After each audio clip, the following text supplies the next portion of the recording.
before we get started just because I really like it. So I'm going to close the game, and then I'm going to reopen it because for some reason they included the Matsuri opening, which I think is rad because I like that opening a whole lot.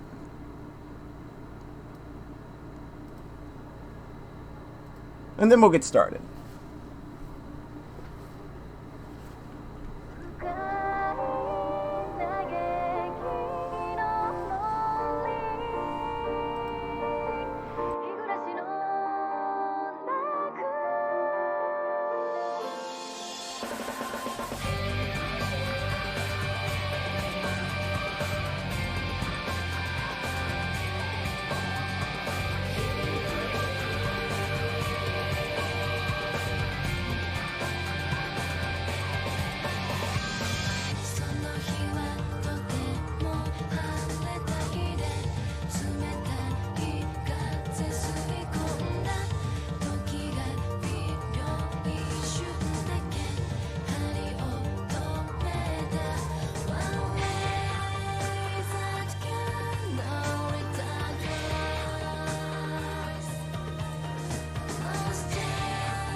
There's John's least favorite part.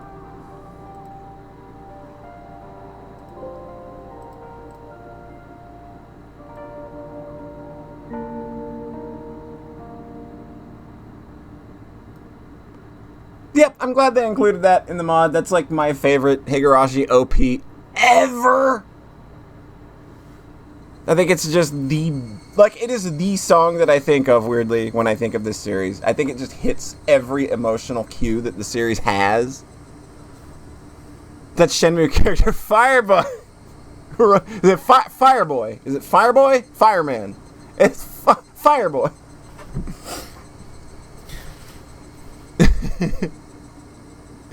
Well, Cleric, it's when they cry. That we've got to do something to make the cicada cry.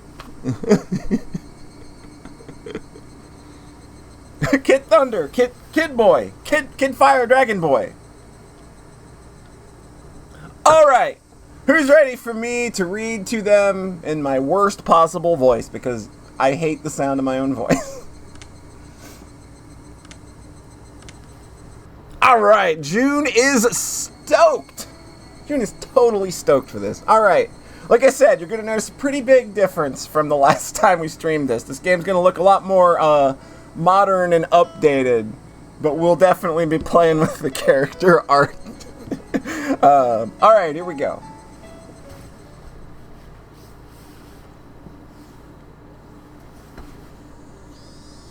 A few days had passed since the incident. The incident in which we patted the principal's head and suffered basically a tragic end to our life. But we're still alive. During the time, either Mion was busy or Rika-chan had to help with the festival preparations, so we couldn't get everybody together for club activities. Even though I thought I would never want to participate again after the years it shaved off my life each time, not having it only made my heart grow fonder. Aww. I really am not honest with myself. Today we finally had our club activities again. These weren't the same club activities. It was called the WATANAGASHI 5 Demon Firefight, and it was one of the biggest events in the club. Keiichi, does this yukata still fit you? Can you try it on for a second? Mom pulled out an old dusty yukata. Nah, I don't need a yukata. These are those are embarrassing, so I'll just go in my normal clothes. Not some bitch that's gonna go along with tradition.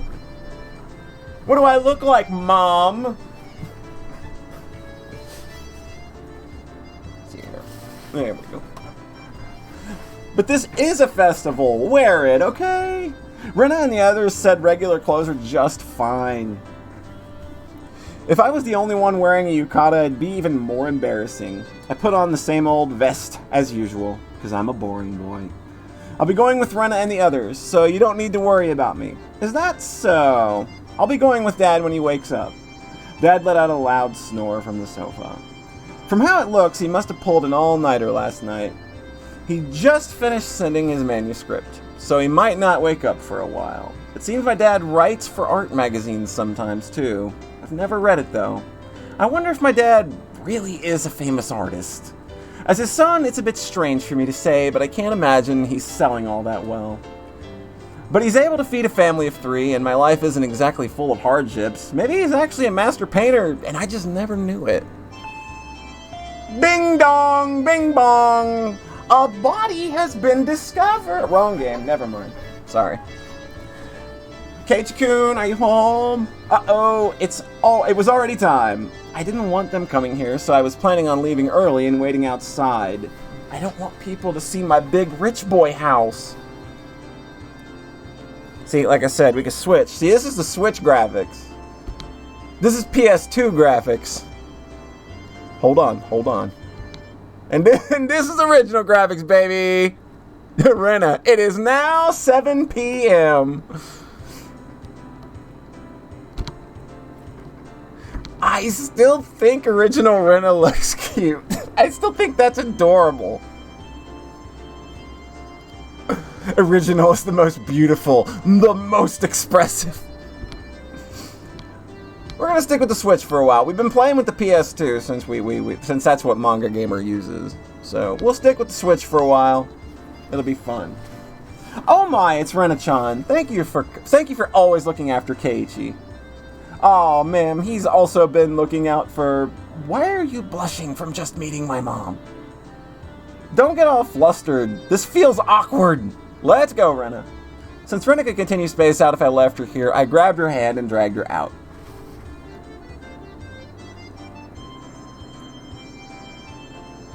Yeah, like, the old sprites have so much charm to them. Like, I'm so happy that, like, they exist and that, like, they actually made figures out of them. Which, I have those figures.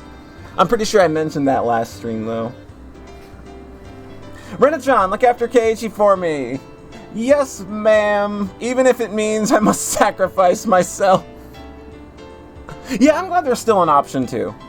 I think you can actually do that in just the vanilla release as well. So I'm glad that those are still there as an option. Then why don't you do it right now? That's really mean, Keiichi. She waved back even as I was dragging her away. Okay, Kei-chan, you hungry today? We'll take care of that with these stalls. You thought I'd let myself get full knowing that club activities will involve stalls? Wouldn't have it any other way. Where are Rika-chan and Satoko? Are they already at the temple? Yep, Rika-chan's a festival committee member after all. Satoko-chan is probably with her as well. I see. Alright, let's make some noise today. Everybody make some noise in chat. Let's do it. Let's get pumped. It's WATANAGASHI, bitches. Act like it. It's a festival. God damn it. We were already in high spirits with just the 3 of us.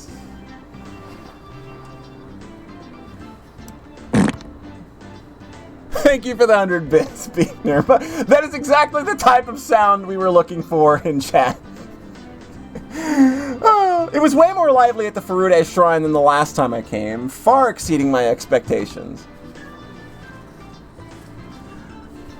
I almost read that as thongs of people. That would be weird. You know, mix and match the different character sprites. Yeah, that would be an interesting thing to do, but that would be probably a pain in the ass. Throngs of people were crammed between rows of market stalls filled with colorful paper lanterns. Despite that, it was actually quite enjoyable. There are lots of people here. I can't believe they all live in Hinamizawa. Everybody attends Watanagashi. I think about half of the village is here. It's not just that. Municipal and youth councils from neighboring towns and villages advertise this event as well. That's right. There aren't that many students at our school, but there are a lot of kids here today. It just doesn't feel like a festival unless there are kids running around after all. That's true, I agree. Ah, hello, good evening. These two knew everybody we came across. Of course I greeted them as well, but I still wasn't familiar with everybody yet. Oh, Rena-chan, thanks for the food you brought me a while back. My son loved it. He said it was delicious. Oh, it was nothing at all. I'm glad he liked it. Say hello to Kazumasa-san. Say hello to Kazumasa-san. Kazumasa-kun for me, thank you. Hey, this is Sonozaki Ojo-chan. I'm in charge of the stand again this year, so make sure you come visit. Pops, have you gotten fatter? You'll end up having a heart attack with a gut like that. Oh, this kid here is new. Are you the new underclassman? He's one of my members, an upcoming hopeful. If you cross him, he could crush your stand in one night. You've got a little missy seal of approval, I see. Hope you take it easy on me. As you can imagine, Mion was chatting away with the old guys running the stalls. Mi-chan is really energetic after all. She's really popular with the older men. I think Rena is pretty popular too, being cute and all. Damn, this boy moves! Also, Keiichi, he loves her so much, it's ridiculous. That was, of course, so long as her little condition didn't flare up. But as long as she's blushing quietly, she's pretty cute. I'm popular with some people? Really? Really? Have you not seen SockMakePeopleSexy.net? You've been in our top banner a few times. With some people. I evaded giving her a straight answer by roughly tousling her hair. Aww. The stall keepers came all the way from town. It's really a festival. It's not really a festival without them after all. So, we're gonna mess with them now? I don't care what kind of match it is. I'm gonna win it!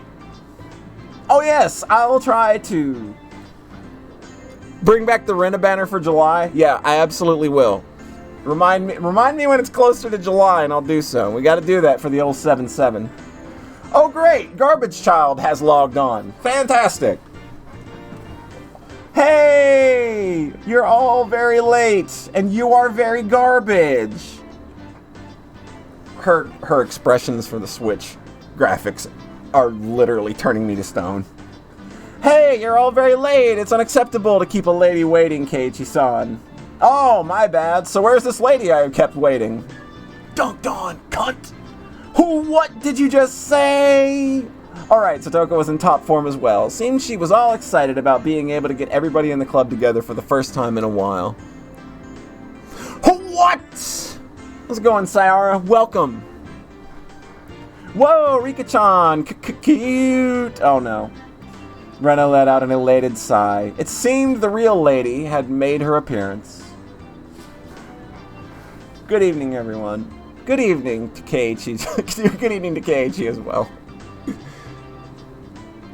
Ooh, looking good. You're looking sharp again this year. Oh no, she's down there. She's gonna take her home again. Rika-chan was wearing a Shrine Maiden outfit. Yup. Rena's little outburst was completely understandable. Rika-chan's clothes sure look like the real deal. Is that a real Shrine Maiden outfit?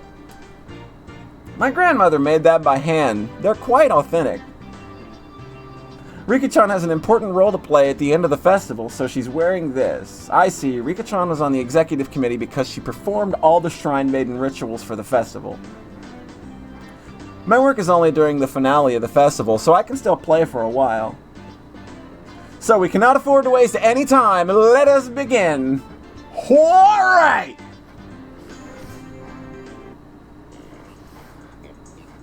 I love this, like, the club music is really adorable. Give me a moment. There we go. Things were going crazy there for a moment. Apologies. It felt good to wander around the festival with just the 5 of us. Mion called everybody over to a stand that caught her attention and proposed a rather odd competition. Takoyaki eating race. Yes, takoyaki eating race. I would totally be down for this. Everyone has to buy their own. Ready, go! A standard in vendor stalls, the takoyaki stand. What was especially standard in these kinds of events was the fact that they were simply balls of dough, takoyaki in name only. Yep, that's typically how it goes. It burns. Are you okay, Kichi-kun? Have some water. My, eating those scalding takoyaki whole is suicide. I guess the trick is to buy the ready-made ones that have been left there for a while. They really don't taste good. Yeah, you don't rush eating those. That's a bad move. The stall next to it was the shaved ice stand. It was still a bit too early in the season for that, but right then it didn't matter. Let's do the shaved ice this time. It's a shaved ice eating race. Ready, go. This is a bad move as well. Shaved ice. Shaved eating right. Shaved ice eating. No, literally nobody can verbalize that statement. There is not a single person on the planet Earth that can fucking read that out loud.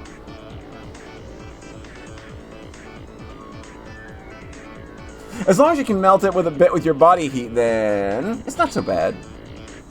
It's so cold! Not smart. This old man ordered it with plenty of syrup. It'll melt quickly, then it's all mixed up. These stooges were too late. The moment they chose to tackle it head on was their downfall! Finished! There you go, Red. I'll let you screen cap that. I know you're watching. That one's for Rhett.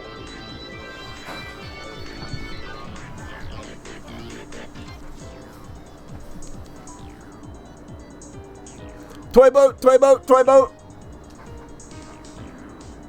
Kei-chan is done? That was too fast. It couldn't be. Keiichi-kun, you didn't add water from the goldfish tank behind your back, did you? That can't taste very good.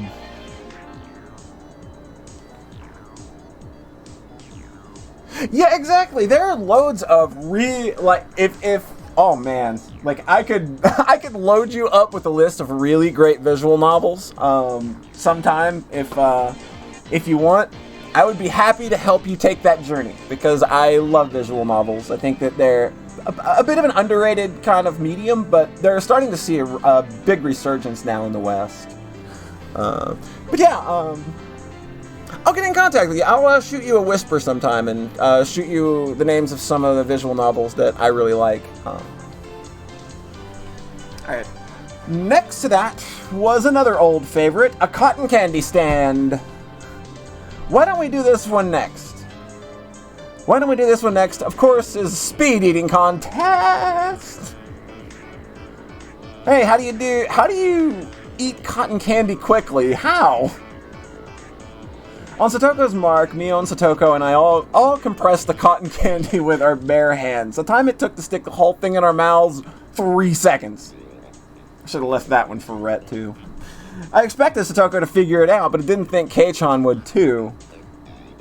I can't be treating me like I'm a newbie forever, can I? It won't taste very good. Rika-chan had also crushed it between her hands and stuck it into her mouth.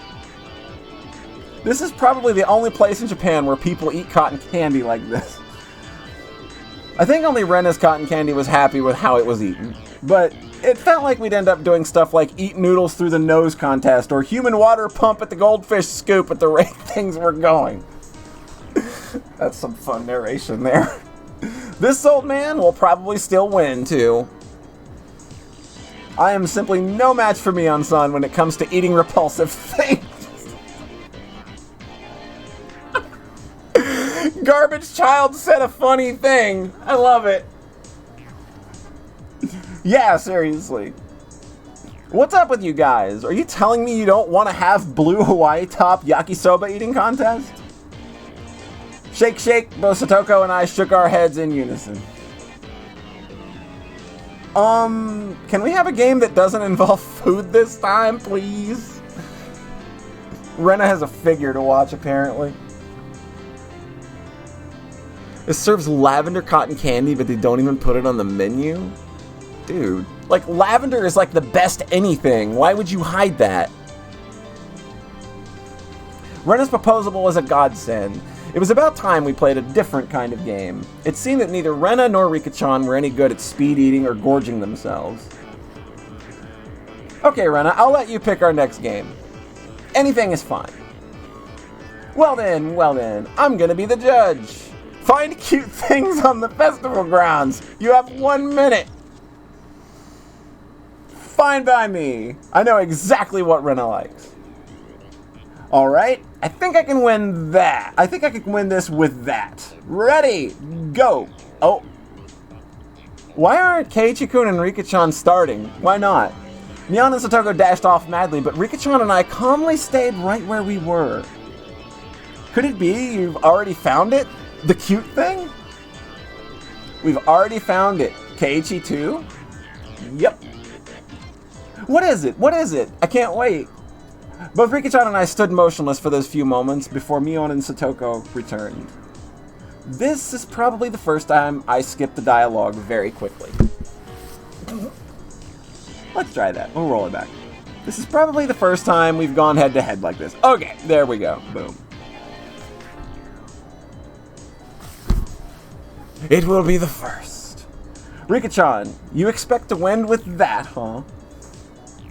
I am a member of this club as well. Win by any means is our society's third rule. Rika-chan sneered to the best of her ability. You're on. Both Mion and Satoko came back, each with their own plan of attack stuffed in their arms. Okay then. Let's go in order. Let's start with the club president, Mi-chan. Too bad, you guys. I'm ending this now. This old man brought this. Where did she get those?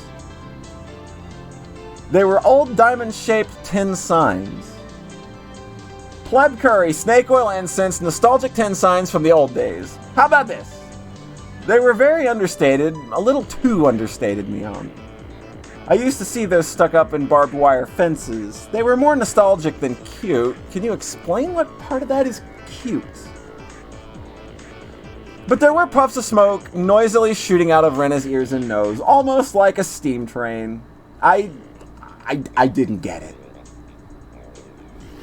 You and me both, Keiichi-kun. I shall be up next. It is a this! With a hand-drawn poster from the Ladies' Society roasted corn stall. It was a really bad sketch done by a housewife. An anthropomorphic roasted corn drawn without any sort of real plan. Its very existence invited a sense of sorrow to the viewer. Hey Sayara, can you hook us up with this sketch? We need to see this boring housewife sketch. Weep! Weep! This is the sound of blood jetting out of Rena's nose. It seemed to have rated higher than Mion's. I really don't get it. It feels like your artistic sense is a little avant-garde by about 5 eons. Hold on. We got to see cute mode Rena in all styles, right? So there's PS2. Are y'all ready? Boom. There it is. Oh my god, these old sprites are they're the best. They're so good. There it is. 100% howl mode.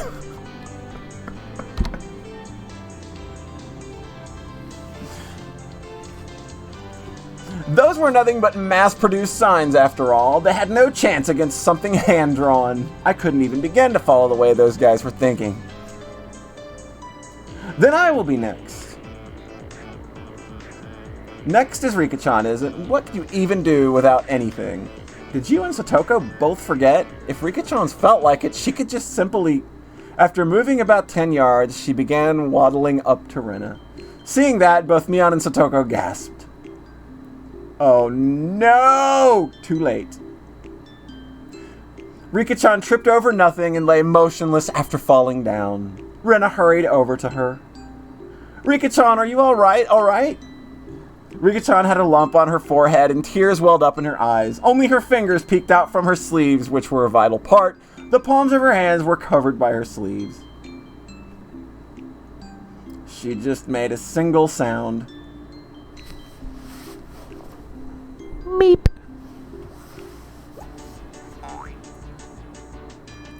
Cute, cute. I'm going to take you home. I'd completely forgotten that. The play that I personally had to use. Rena's face went completely red, her head bobbing back and forth with excitement. She embraced Rika-chan and began rubbing her cheek against her. I'd expect no less from her. Not a single element was overlooked. She's tiny. Shrine maiden. Brink of crying. Meep. It was perfect! A simple trip transcended into pure moe. Like this. Now this is what you call art. Kei-chan is a pretty weird definition of art. I'll just pretend this sharp sting of those words cutting through me like a razor was a figment of my imagination. Rika-chan turned her gaze to me with a daunting smile as she was caressed by Rena, who was in full cute mode. Now, Keiichi, can you beat me? The cold smile is frightening, Rika-chan. It must be my imagination, but I see a demon inside her sometimes. Kei-chan seems to have his own plan of attack. I wonder what he's gonna show her. I wish to observe the play Keiichi-san will make. Could it be? Is Keiichi going to give a performance? I basked in their pointed stares. I pulled Rena, who gave no sign of canceling out of cute mode, away from Rika-chan. Cute thing! Cute thing! Keiichi-kun, let go! I'll show you something even cuter, so just hold on for now. Huh? Oh, something even cuter? But it's a bit too crowded here. Let's go back there. Rena looked very surprised as I pulled her behind the shrine. Uh-oh. I cannot fathom what Keiichi-san is possibly be planning. Kei-chan wouldn't stoop to... No, he wouldn't. Would he? Keep on fighting! Go! After a bit, I returned. And a bit after that, so did Rena, dragging her feet. There's no way that scoundrel Kei-chan did something to innocent little Rena. Mion and Sadoko passed by me, heading straight to Rena. What exactly did he do to you? For a moment, Rena was too dazed to realize someone was talking to her. Gasp! Oh, it's me, Chan. Rena, are you alright? Did Kei-chan do anything to you? No, he didn't do anything strange to me. This is quite severe. Exactly what did Keiichi-san show you? It was so cute. God. Cute? What did he show you, Rena? Rena let out a really long howl. Her eyes sparkled as she spoke. Cute, so cute. It was Keiichi.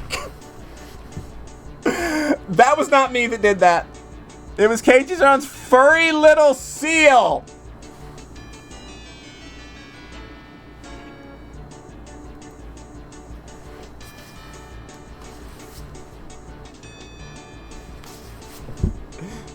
In the blink of an eye, Mion and Satoko's elbows smashed into my face. Huh? What? Showing Rena something so dirty. You sick pervert. I shall have you beaten into oblivion. Wait, you've got it all wrong. That dark billowing aura filled from Mion and Satoko. It was no good. They're gonna kill me. Mii-chan, I'm not sure what's going on, but you've got it all wrong. You see, Keiichi-kun had... It's a fur seal keychain. Rika-chan stuck her hand into my pocket and pulled out my keychain. He said he made it long ago for one of his summer school assignments. He said he doesn't show it often because it's embarrassing.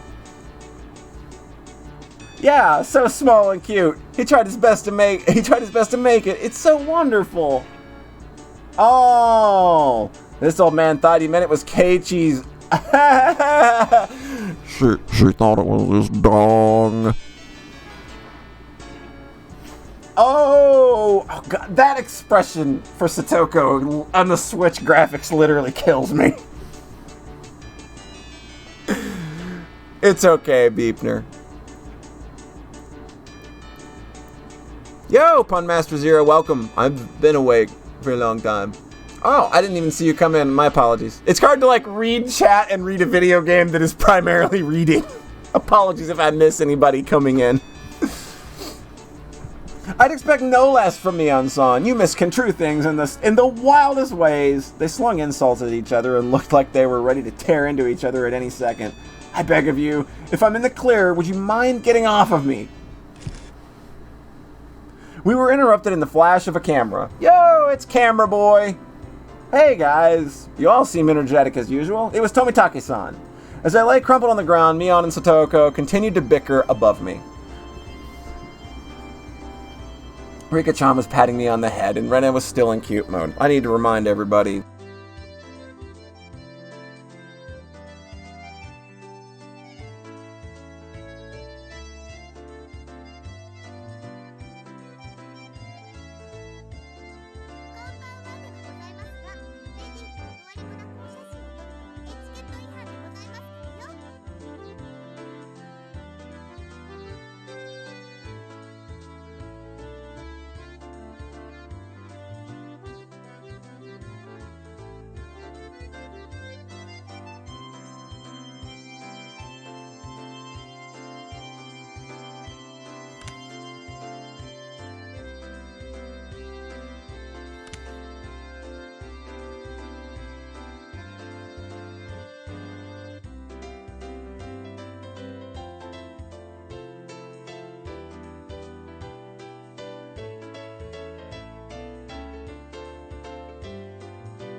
I'm sorry, I goofed. You think, like, with as professional as I am at this streaming thing, I'd have that figured out and I wouldn't put my goddamn mute button on a letter of the keyboard that I would be using a lot. You'd think I'd be smarter than that. Sorry about that, folks. And, like, my dramatic performance of that incredibly intense scene is lost to the ether. I'm so sorry. There you go. I had to let one rip, and I just forgot to unmute. Beepner got me. Sorry, folks. The background clamor of the festival returns. We won't be seeing him for a while after all. I pressed the button again and it turned the voices back on. Alright, I'm not going to be a dummy and just try to use the shortcut key this time. I'll use the config menu like a good poly. See, look at that. Boom. Look at that. Check it. I am the Aqua Teens. Check it. We won't be seeing him for a while after all. We need to make sure Tomitaki-san enjoys tonight. When Rena smiled, the mood instantly got brighter. That's true. I think I'll do just that. Ah. Hey, Michan. How about it? Can we let Tomitaki-san in our club activities? That's a great idea, or so I thought, but Mion had a snobbish look on her face. One of the requirements for membership is residence in Hinamizawa, you see. Come on, Michan, just for today, don't be mean. Well, he does come around often every year. I'll make him an honorary citizen. Yay! Give him a Gabby J. Yay! Now then, I wonder if this aged fellow, well past his prime, will be a match for me. Let's have him show us the wisdom of a mature adult. Can you keep up with the youngins? Tomitaki-san stepped back slightly at her audacious grin. I, Mion Sanazaki, club president, do hereby authorize honorary citizen Tomitaki's entry into our club. Her words were quickly drowned out by our cheers. What do you mean by club? Well, our club does, you see, in order to cope with our complicated society, we perform various activities with various rules. Sometimes they're in your favor, and sometimes they work against you. I'm pretty weak, so I'd prefer you not single me out. Let's try to get along. If you wish to mock our childish games, then you will be the perfect opportunity. We'll leave you with nothing. We won't even leave hairs on your butt! The hairs on your butt are at stake in this deadly club. So if you got a thing for wanting to keep hold of that butt hair that you got, don't go fucking with these kids. They will fucking light you up. I was not expecting that.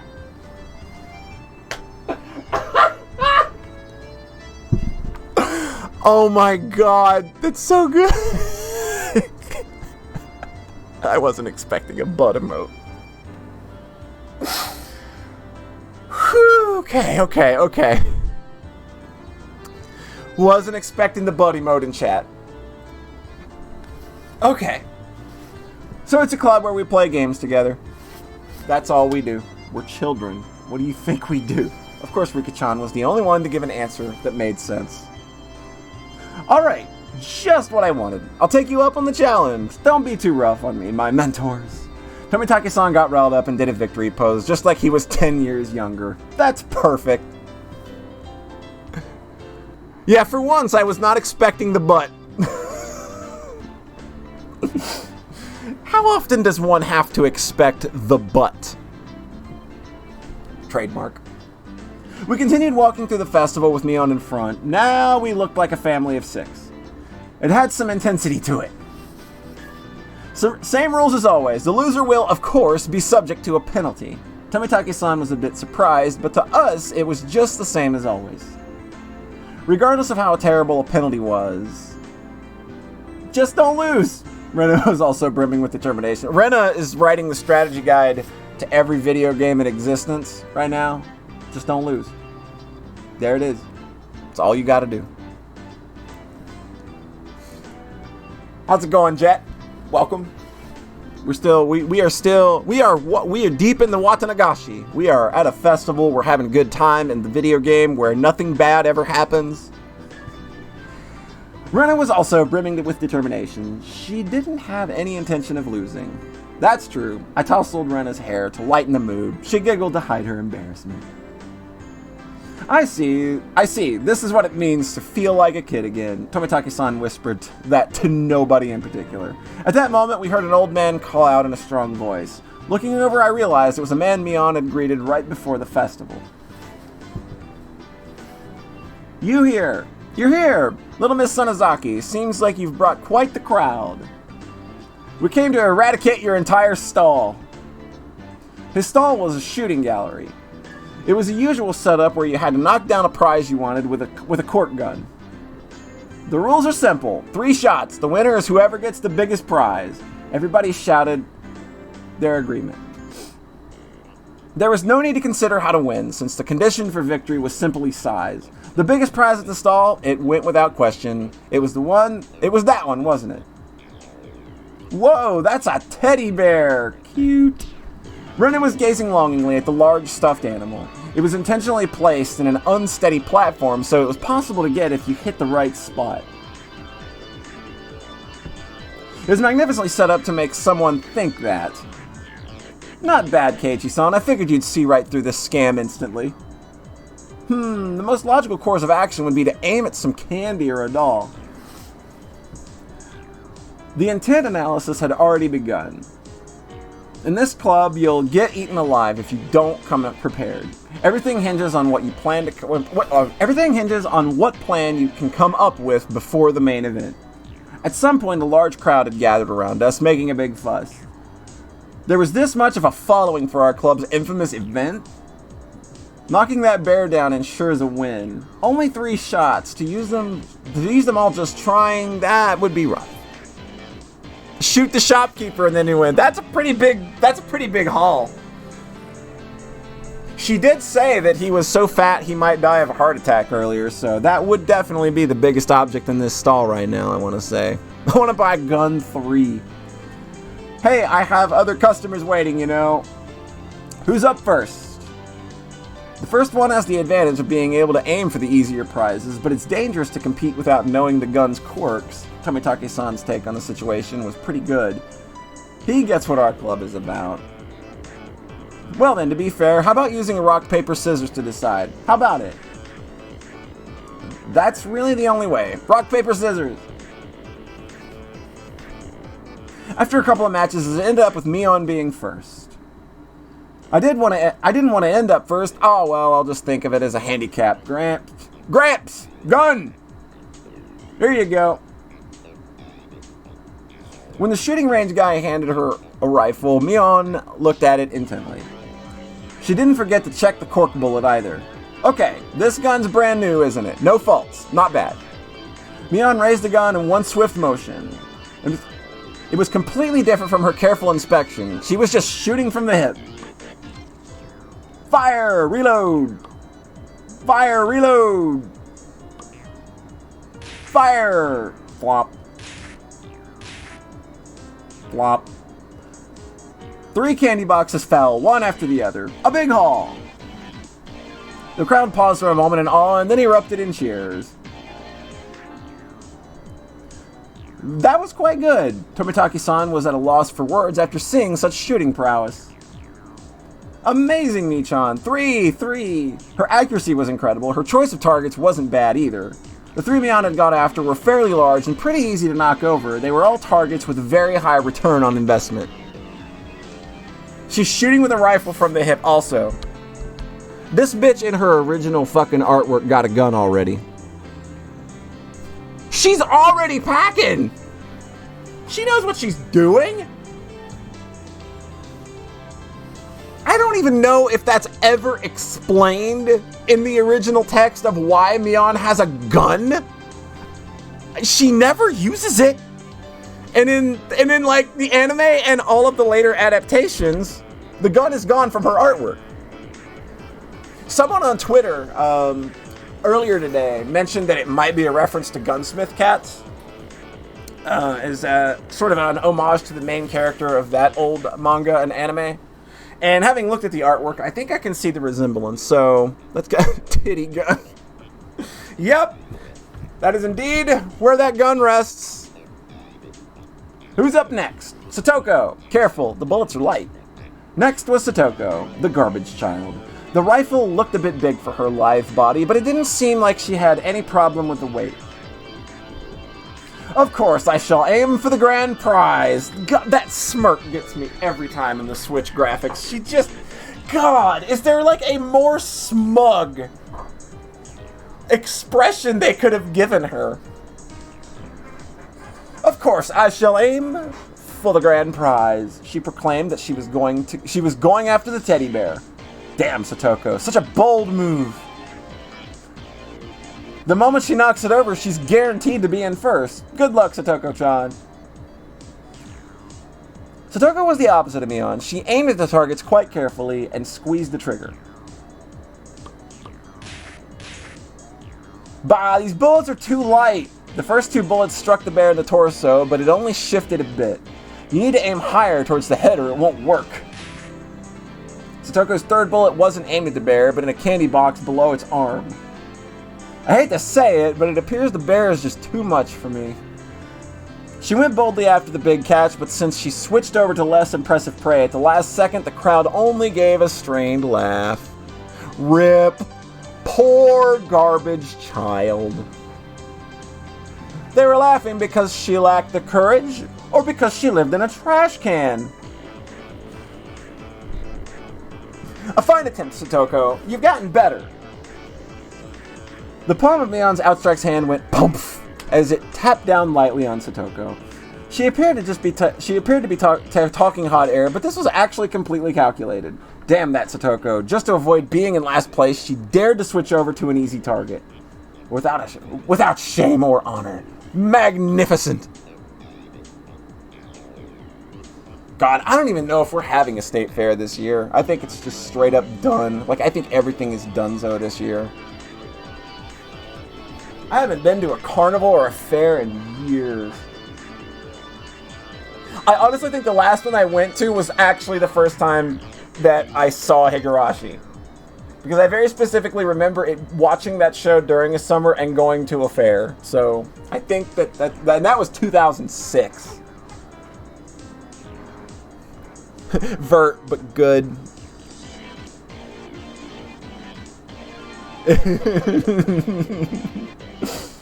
I'll allow you to take the bear, Renaissance. I pray for your victory. Okay, thanks so much, Satoko-chan. Mr. Bear, so cute. Rena was up next. She couldn't hit the broadside of a barn as regular Rena, but she said that bear was cute. I wonder how Rena-chan will do. I hope she's able to hit at least one. You're underestimating Rena Tomitaki-san. It's Rena, you know? It's Rena Ryugu, you know? If it was to get the teddy bear... Whoa! Tomitaki-san wheeled around to see what the commotion of the spectators was on about. If it was to get the bear, she'd have been able to shoot through a pinhole. The one known as Rena Ryugu could do it.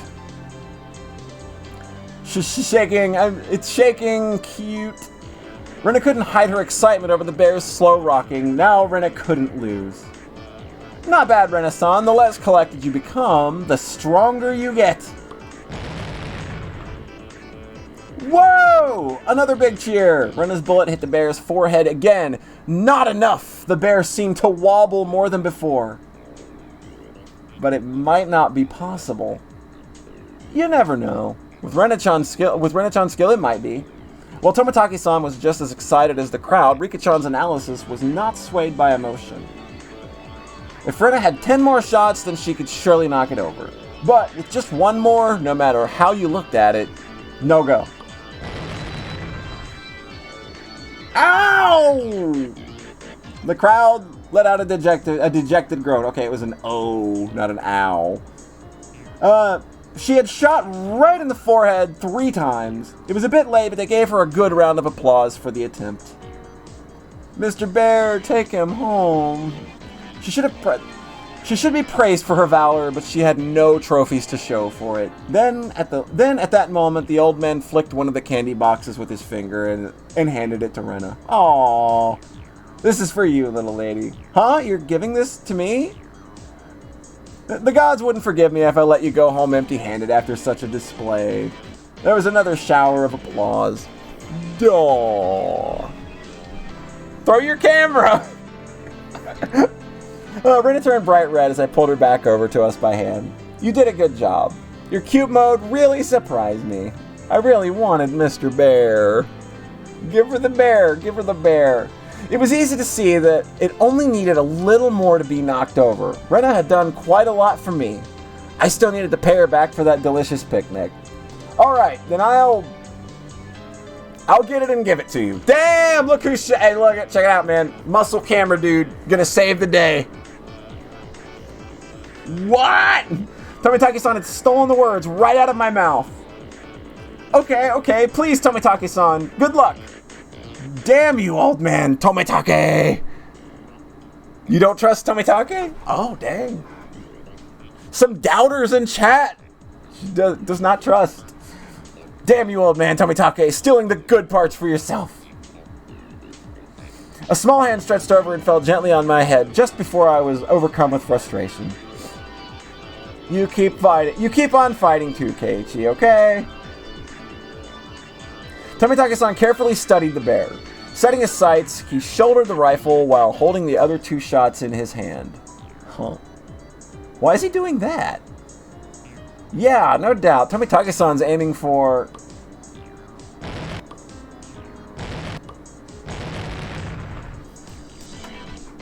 Plop, plop, plop, plop, plop, plop.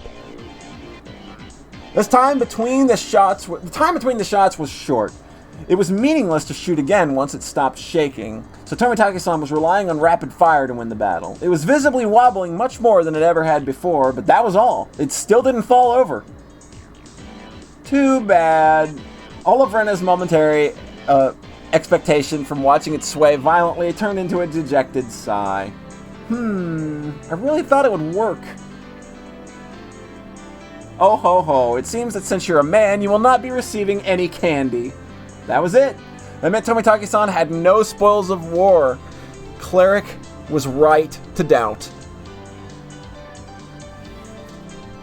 So both Kei-chan and Rika-chan can just shoot down a sure, easy prize and avoid being dead last. Avoid being the loser, huh? Sorry about that. It's your turn next, Keiichi-kun. Best of luck. I was the 5th shooter. I took a rifle from Tomitake-san. If I took the ruthless route, as Mion had suggested, then I'd go for something insignificant.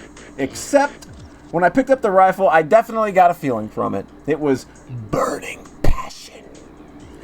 Passed down to me by Tomitake-san. The regret of not being man enough to fell the bear that Rena wanted. Yes, that's right. If I didn't aim for that bear, then I wouldn't be a man. After all, that was my promise to Rena. Check out my Twittermans. You got it. I'll probably check it when I go on break, and then I'll show people, if that's what I'm thinking. Huh? What? Promise what? To shoot down that bear. Then give it to Rena. That one. You mean... The crowd went wild when they saw our conversation. Show us what you got! That's not fine men of the crowd, alright. If I didn't do this, then Rena might mug the old man running the stall on his way home. No, that's not it. That's not it at all. Why can't I just express my honest feelings? Aww. Keiichi-san surely talks the talk, but how do you actually intend to bring down the bear? Rena and Tomitake-san shots did make it tilt a bit, but I think finishing the job will be difficult. Keiichi-kun. If only there was some way to shoot faster, I'd be able to pile more power into the sway from each hit. Good luck, Keiichi-kun. After taking 2 deep breaths, I shouted over to the guy. 2 more rifles! Huh? The crowd murmured amongst themselves. I wonder what Keiichi-san is up to. One person can't handle 3 rifles at once. I get it. Nice thinking, Kei-chan. Mion was able to figure it out magnificently. Basically what was taking the most time was reloading the shot. That's right. Then by putting 3 preloaded rifles next to each other, Tomitake-san went silent, peering at me and bearing through his lens. His photographer's blood predicted a miracle will occur, and the crowd finally picked up on what I was planning. They let out a great cheer. They chanted my name, Keiji. Rapid fire was the key. If I miss, all is for naught. There's another one for Rhett. It's close enough, so we'll give Rhett that one too. After letting out a deep breath, I paused. Relax. Now!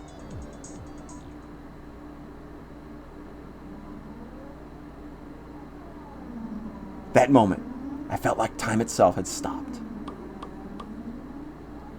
I felt like I could see the trajectory of the bullets, hit it, and knock it down. The first shot hit the bear in the head. The second, the third, the bear swayed hard. And then...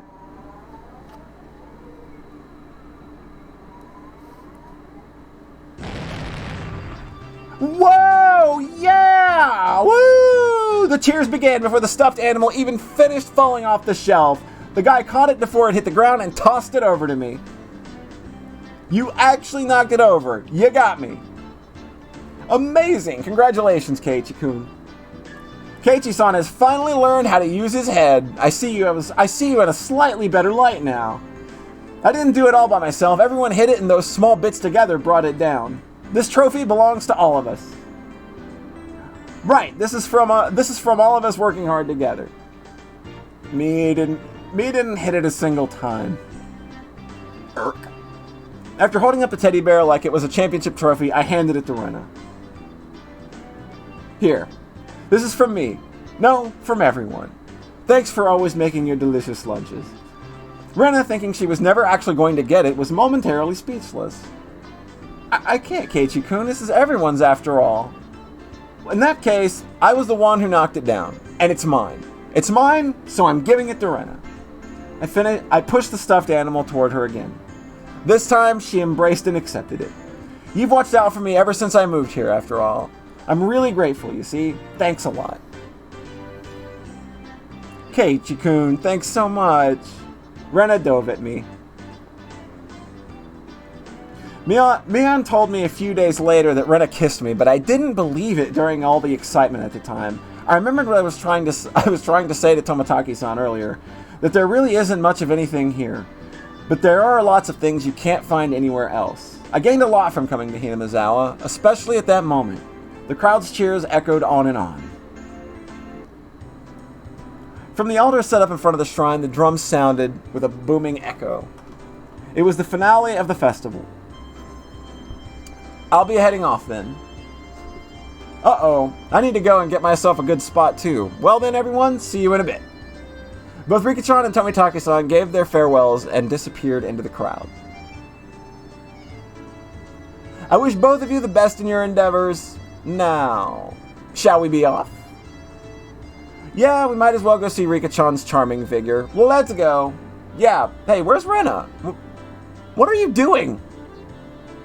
Keiichi-kun, Mi-chan, save me! Since she was carrying such a ridiculously large stuffed animal, she was being carried by the flow of people. What is she doing? She must have her hands full taking care of that bear. So I'll leave Rena in your care, Kei-chan. I have my hands full taking care of Satoko. Who would want to be looked after for by you, Mion-san? Ouch, please don't pull, let go of my arm! Aw. Mion's like a real good wingman here. You see what she did there, right? Before losing sight of Mion, I grabbed the back of Rena's collar. Keiichi-kun, not there! Don't grab me there! Always so bossy. Where can I grab then? I didn't feel ashamed at all. Rena was ashamed enough for the both of us. I grabbed onto Rena's hand and dashed after Mion and the others. We're gonna be late. Let's hurry up. Yeah. I hadn't realized Rena's hand was so delicate. Maybe she needed a bit more exercise and nutrition. That wasn't what I meant. Not at all. My ears burned. I tried to keep calm. I repeated the phrase, keep it together, Keiichi Maebara, in my mind, but it didn't look like I would be able to anytime soon. I really didn't want Rena to see my face right then, so I pushed onwards, dragging her along without looking back even once. Boy's got it bad. This boy has got it bad. Grab my how. There was already a huge group of people gathered at the altar in front of the shrine. The fire in the altar made it as bright as midday and just as hot. There was a pile of futons warded with sanctified rope around the altar. Come to think of it, they did say this was a festival where they did something with a cotton and futons. Keiichi-san, Reina-san, we're over here. Satoko waved her hand from the front row. Oh, sorry. Making our way through the mass of people, we reached the spot that had been saved. How was it? Were you able to have a little bit of excitement with Rena? Man, this girl knows what she's doing. Mena is the best wingman. Mena? Did I say Mena? I'm an idiot. Don't listen to me speak. You punk! So that's what your plan was. And he's acting like he's totally not here for it. Like, get out of here. Get out of here. Instead of replying, Mion gave a perverse grin. How was it, Rena? Was K-Tron's hand bigger than you thought it would be? Huh? Oh! Rena turned bright red, puffs of steam coming out of her. I heard something slice through the air and turned around to see Mion on the ground with a welt on her face. Mion, when were you hit? Between the ha and the o of her howl, I think. Rena, it's not good to punch your friends to hide your embarrassment. I didn't hit her, whatever. A thunderous beat of a drum echoed, silencing the crowd. You must all be quiet. It's beginning. It was a solemn ritual. Rika-chan entered dressed as a shrine maiden, followed by members of the municipal committee. The elders all looked at Rika-chan and clasped their hands in praise. The only thing they allowed to disturb the profound silence was a flash from Tomitake-san's camera. What's the big thing Rika's holding? A hoe that's used in this festival. It's a sacred farming tool that only the shrine maiden may touch. It was awkward shaped for a piece of farm equipment, not uncommon for something used in rituals. After reciting a Shinto prayer, Rika-chan approached the pile of futons gathered at the altar. She swung the hoe skillfully, plowing into the futons. Each and every little movement of this performance probably had to be done in a certain way. Without a doubt, this was a ritual. What's next? Airing out the futons? She's purifying the futons, which sacrificially absorbed winter's illnesses for those using them. So when K-chan said airing out the futons, wasn't that completely wrong? It wasn't completely wrong. Rika-chan's face was already dripping with sweat. The hoe was probably really heavy. She staggered side to side with the momentum of each swing. Satoko looked on, silently lending her support. Worried? Satoko practiced every single day with a mochi hammer. She will certainly prevail. Satoko's hands were sweaty, and whenever Rika-chan started to sway a little, she held her breath. Why wasn't Mion a candidate to be the shrine maiden? It feels wrong having Rika-chan swing something so heavy. I'd do it if they asked me, you know. And, well, it's not something that just anyone can do. That's true. Shrine maidens need to be pure, after all. Damn! God damn! Just straight up destroyed! Mion drove an elbow into my side. With the thud of the big drum, Rika gave a solemn bow and descended from the altar. That triggered a round of generous applause. After the Shinto priests had raised up the cleansed futons like a portable altar, all the spectators stood up. Following after the priest, we all marched at a moderate pace. They descended to the shrine's giant stairs in a line. What's happening now? Washing the futons in the river? Watanagashi means setting cotton adrift, you know. The procession continued right up into the bank of the stream. A fire was stoked high, and it was bright as the day here, too. People started crowding around it, clamoring. Alright, get in line. Line up, Keiichi-kun. I wondered what was up. Maybe we get some holy wine? Red, white bean buns? It's not food. I said it was cotton. But of course, they didn't call it the Watanagashi for nothing. I finally understood. The municipal committee members pulled out the cotton from inside the futons and balled it up like a mochi, handing it out to people. Rena dove into the line and brought out some for me as well. We then proceeded to the bank of the stream. Since it's your first time, Keiichi-kun, just copy what I do. She held the cotton in her right hand, waving her hand as if to purify it. She touched it to her forehead, chest, navel, and both thighs. You do this 3 times and silently give thanks to Oyashiro-sama. Oyashiro-sama? What's that? The name of the shrine's god? Yes. It's a guardian deity of Hinamizawa. It brings about both miracles and curses, so you must be sure to show respect. That sounded like a pretty frightening god, but, well, when in Rome. I was officially a resident of Hinamizawa by now, after all. Doing as Rena showed me, I touched the cotton to myself 3 times. Thank you, Oyashiro-sama. Thank you, Oyashiro-sama. Oyashiro-sama. This way, all evil that possesses you will be sucked out by the cotton. Then you let it gently drift away down the stream and you're done. Together, Rena and I set our pieces of cotton afloat on the surface of the water. The flowers of cotton blooming in the water had sucked out all the bad illnesses from Hinamizawa and drifted off, disappearing into the distance. It was wonderful, like the floating lantern festivals I'd seen on TV. The best part, though, was feeling like this rite of passage had made me a true resident of Hinamizawa. That was really touching.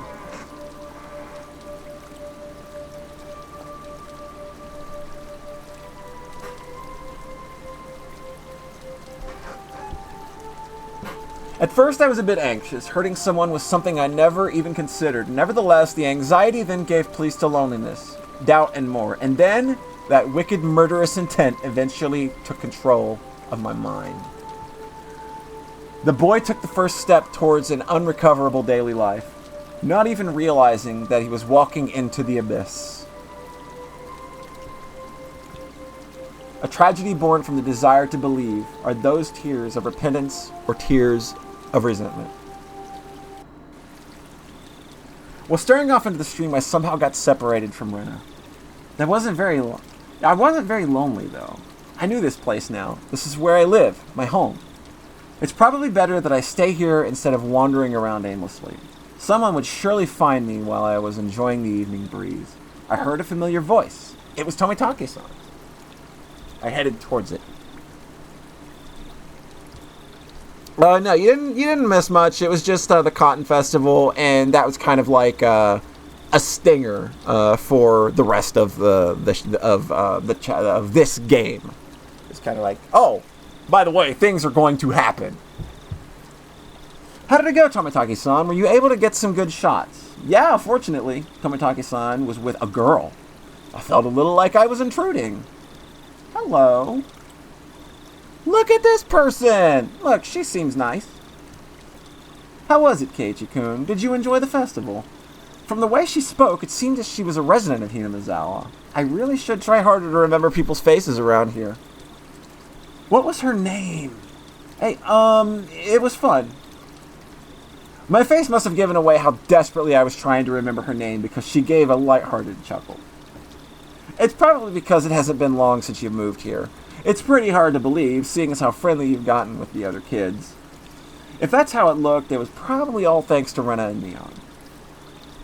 Perhaps you feel more like a resident of Hinamizawa after taking part in the festival today. I wonder about that. Oh, it's not like you. I had tried to get used to Hinamizawa, but there were still plenty of things I didn't know. The faces of people I'd met, for example. Things that had happened in the past as well. Oh, you're feeling left out because of something like that? It's not so much as feeling left out, it's just I'm not sure how to say it. The incident at the dam construction site, the fighting over it, and other conflicts. That terrible incident that they pretended they didn't even know about whenever I brought it up. Even though it was in the past, as someone living in Hinamizawa, it wasn't wrong to want to know about both the good and bad that had happened here. If it'll put you at ease, then I'll tell you everything I know. Tomitake-san's smile made me more relieved than I had been. It was hard to think of what to ask when someone said, ask me anything, though. Even when there's so much I wanted to ask. Then, could you tell me about what happened when the dam was being constructed? There was a big incident where Hinamizawa was going to be submerged, right? I think the locals would be more knowledgeable about the dam than I would. Well, if you don't mind, I'll tell you what I know. It's only what I read in the newspaper, though. Tomitake-san's eyes entered an unfocused gaze as he searched through his memory. Then he spoke.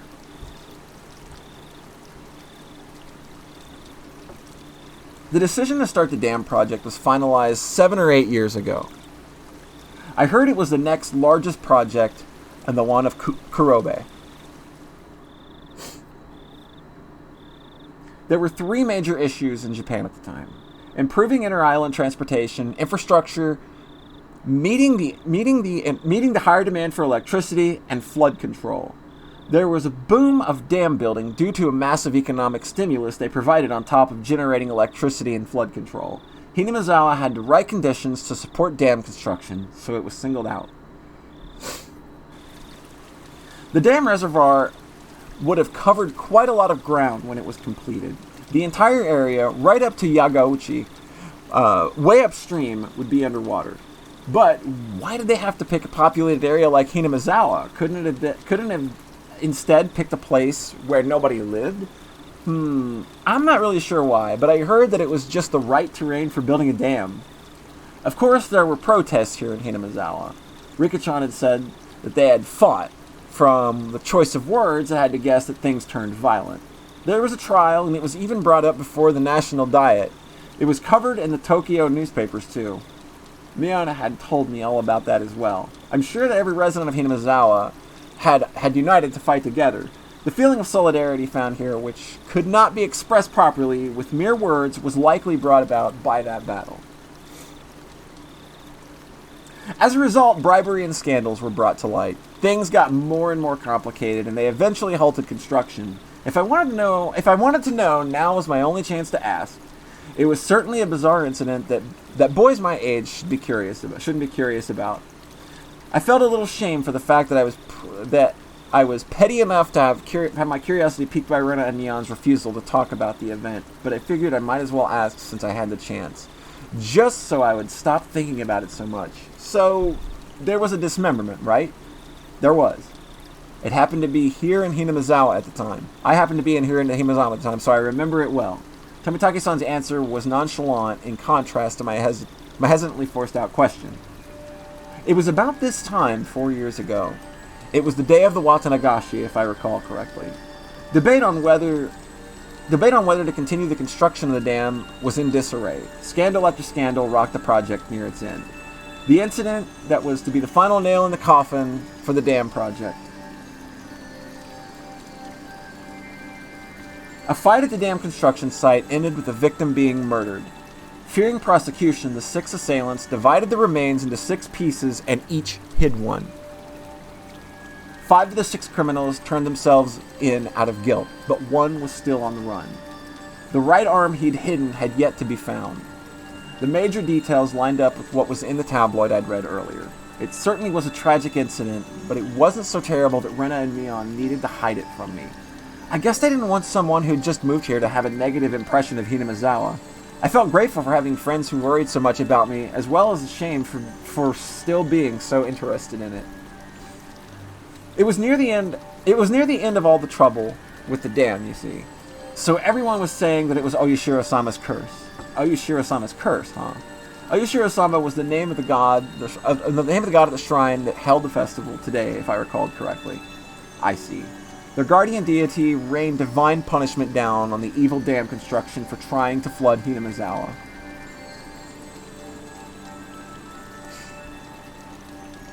Apparently the younger ones didn't think so. But it seems the elderly in the village never doubted that it was Oyashiro-sama's curse.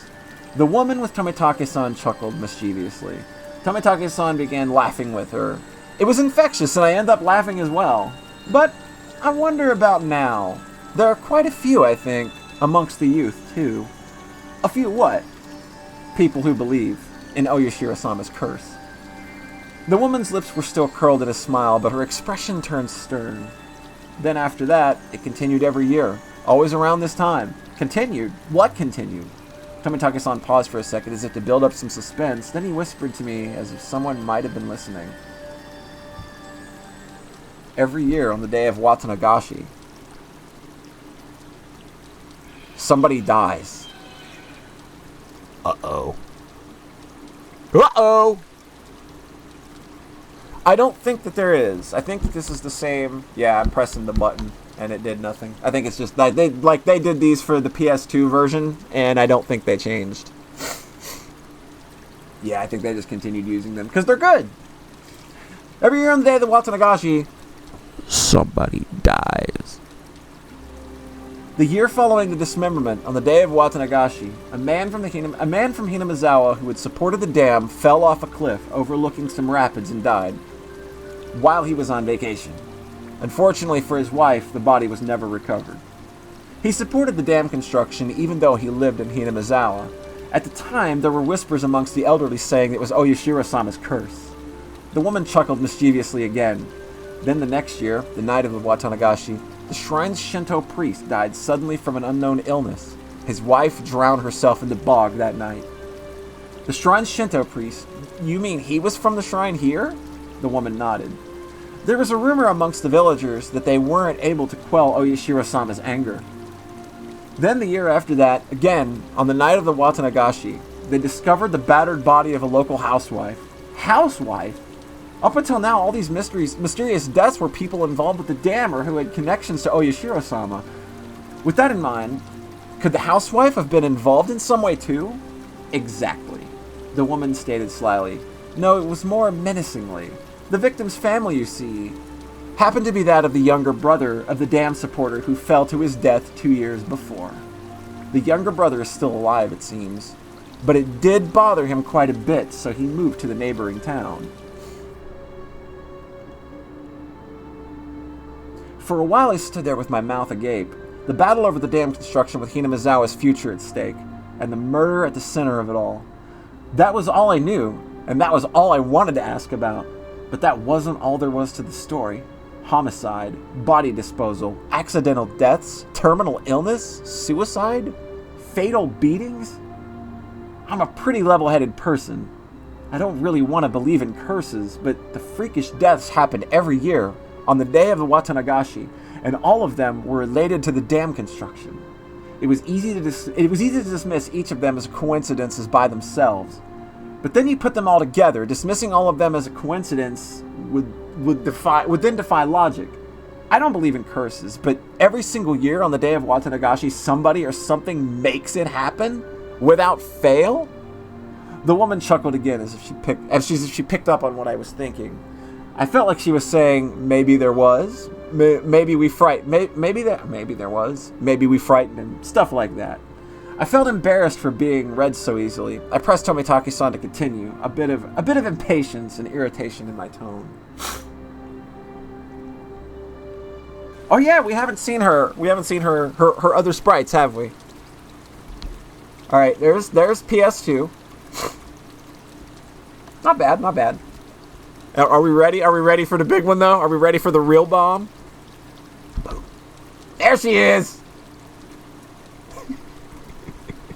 I love these. They're so they've got so much charm. God. I just want to pick her up and take a bite out of her like she's a hostess cake. They're doing you, oh no, we are doing poor Iffy a concern. Oh, I can assure you, things are fine, Iffy. There's no reason to be concerned in this very nice story where only nice things happen to good people. They took out the serial killer smile. She does have a serial killer smile, doesn't she? Then, so someone died next year, right? Who was it that time? I wonder, who do you think, Keiichi-kun? The hell? The way he said it didn't agree with me. The sarcastic tone ticked me off. Don't avoid the question, I'm serious here. Hey, calm down, Keiichi-kun. I realized when she tried to calm me down that I had been panicking. We aren't trying to avoid the question, Keiichi-kun. It's just, when you say the next year, that's today. When Tomitake-san hesitated to say it, she finished for him. I broke into a cold sweat. I really didn't like the direction this was headed. Nobody wants to speak of it, but they all think it's going to happen again tonight. The festival was so cheerful, though. Well, the victim last year, the housewife, she was a non-believer. It turns out she didn't even attend the Watanagashi festival. There was a rumor going around that if you didn't participate in the festival, you would incur Oyashiro-sama's wrath. Did you hear anything about this, Keiichi-kun? I never even heard a whisper of that rumor. Then the reason everyone was at the festival was because they're afraid of the curse? I figured that must have been the reason. There were a lot more people at the Watanagashi than usual. I guess everyone was just afraid after all. Of Oyashiro-sama's curse. I couldn't utter a single word. In this modern age, where we've made progress in all scientific fields, shedding light on the unknown and misunderstood, where black and white television has been eradicated and we've sent men to the moon, even with all of our accomplishments, this can exist in modern society? Tons of invitations were sent out to neighboring towns' youth groups to help pad the numbers, but after that string of events, few decided to join. The municipal committee members were complaining about how hard it was to gather participants. Also, the police are treating each case as isolated. They don't believe they're connected, but apparently they sent quite a few plainclothes officers for security. It actually began to dawn on me why Rena and Neon were reluctant to talk. If nothing happened during this Watanagashi, everything would have been over, and then I'd be none the wiser. If nothing happened, all would be well. In that case, it would all end up being just crazy talk. I should have just pretended like I knew nothing from the beginning. Then they wouldn't have had to act like nothing happened, and we would have all gotten back to life as usual. Maybe it was just too much for him after all. The woman ran her fingers through her hair as she sighed. No, he wasn't. Not at all. I had tried to act strong, but it's just served just enough to emphasize... Yep, hold on. But that just served to emphasize how much the information had unsettled me. After seeing how I looked, Tomitake-san appeared to regret saying anything. Letting out a sigh, he then spoke, forcing an awkward, upbeat demeanor.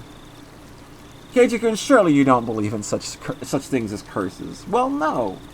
If the causes of all the crimes were unknown, and the perpetrators and their methods all mysteries, then I'd concede the possibility of a curse. But that's not how things are in reality.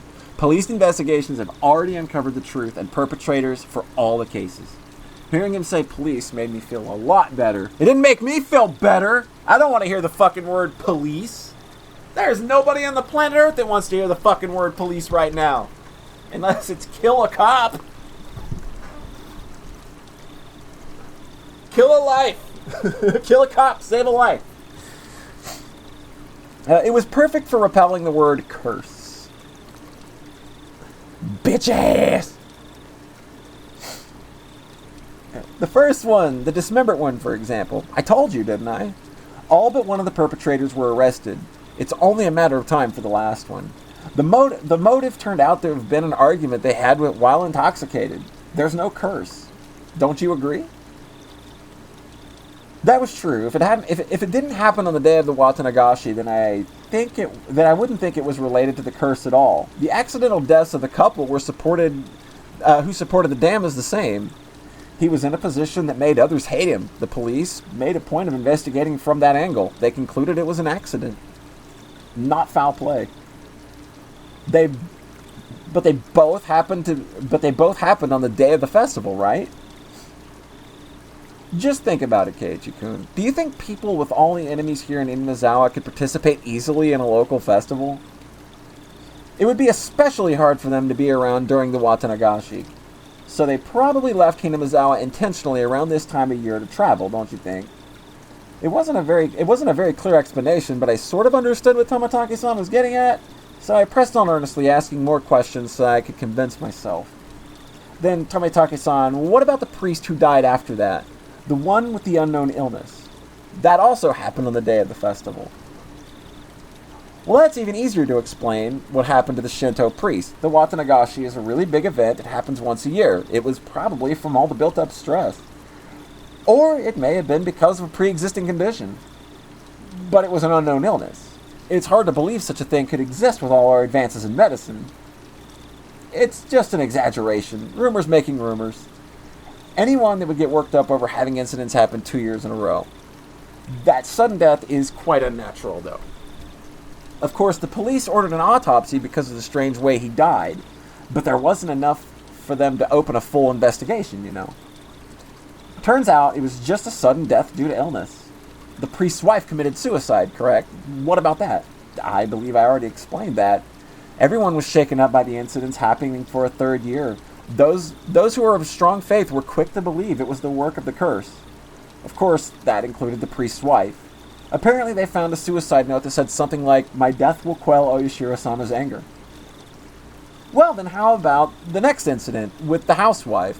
That happened on the day of the Watanagashi too. The perpetrator was already been caught and the case has been closed. Turns out it was just some nut job trying to continue the legacy of the Hinamizawa curse. Then how about the incident of the next year? Oh yeah, this year is the next year. Tomitake-san gave a hearty laugh. Nothing will happen. Not this year. There was never a curse to begin with. It's just a group of people believed it. It's just a group of people believed it was an explanation for a string of coincidences. My internal computer finally got itself back on track. I felt a bit embarrassed for how childish I'd become, losing control and panicking. I can see very clearly now that Keiichi-kun really does love Hinamizawa. Even if Oyashiro-sama's curse actually did exist, I can't imagine that Keiichi-kun would become a target. I felt very relieved. I should probably just forget everything I heard tonight. I'll greet Ren and Mion tomorrow with the same smile as always. They'd probably also like tonight to end with that incident, so they can continue on tomorrow without having worried me. Perhaps seeing my change in attitude, the woman who had been listening in stretched as she got up from the rock she was sitting on. Well then, I should be getting back. Goodness, I may have gone on a bit too long. There were so few people compared to the crowd from before. I could only make out a few groups of families enjoying the cool evening air. I looked at my watch. It seemed like we'd been talking for the better part of an hour. Didn't you come along with your friends, Keiichi-kun? Not going to go look for them? Oh yeah, they might be looking for me. You're quite the scoundrel, making the girls look for you. See you, Keiichi-kun. Have a nice night. You too, Jiro-san. I'll see you a bit later. She's gonna see him a bit later. Tomitake-san seems to be quite the scoundrel himself, so his name is Jiro. Just dusting off her backside, she disappeared into the crowd of people still busy cleaning up the grounds. Keiichi-kun! So sorry! In her place, Rena came running over. I could see the others behind her. Speak of the devil! My bad, Kei-chan. We got so caught up in our discussion. I'd completely forgotten about them while I caught up in my own conversations, so we were even. Nice, so Tomisaki-san is with you. That works out perfectly. We still need to settle the shooting gallery competition. Ah, so that's right. So I guess I'm gonna end up dead last. Rip. Poor dude. In the end, after my dramatic victory, Rika-chan was the last challenger, but there weren't many targets left. The ones remaining were all tiny and difficult to hit. So she did take her time and aim, but all 3 shots completely missed. She was to end up sharing the loser's crown with Tomitake-san. However, she did her little weeping cry in front of the owner, and he turned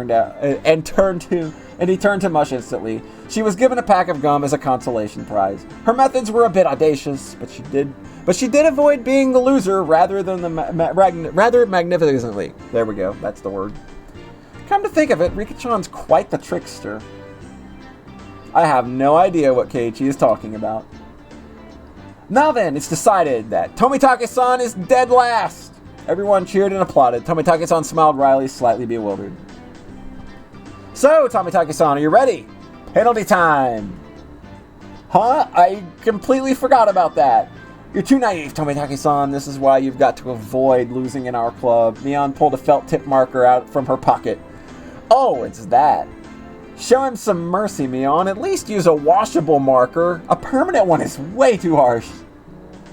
It just has to be permanent. Water-based marker would come off in the laundry. Whoa, what is this? Please, take it easy on me. All of us pinned his arms behind his back, and Mion approached him with the marker in one hand. And squip, squip, squip. But she didn't write on Tomitake-san's face. She wrote on the shirt he was wearing. You'd better have your big break this year, Mion.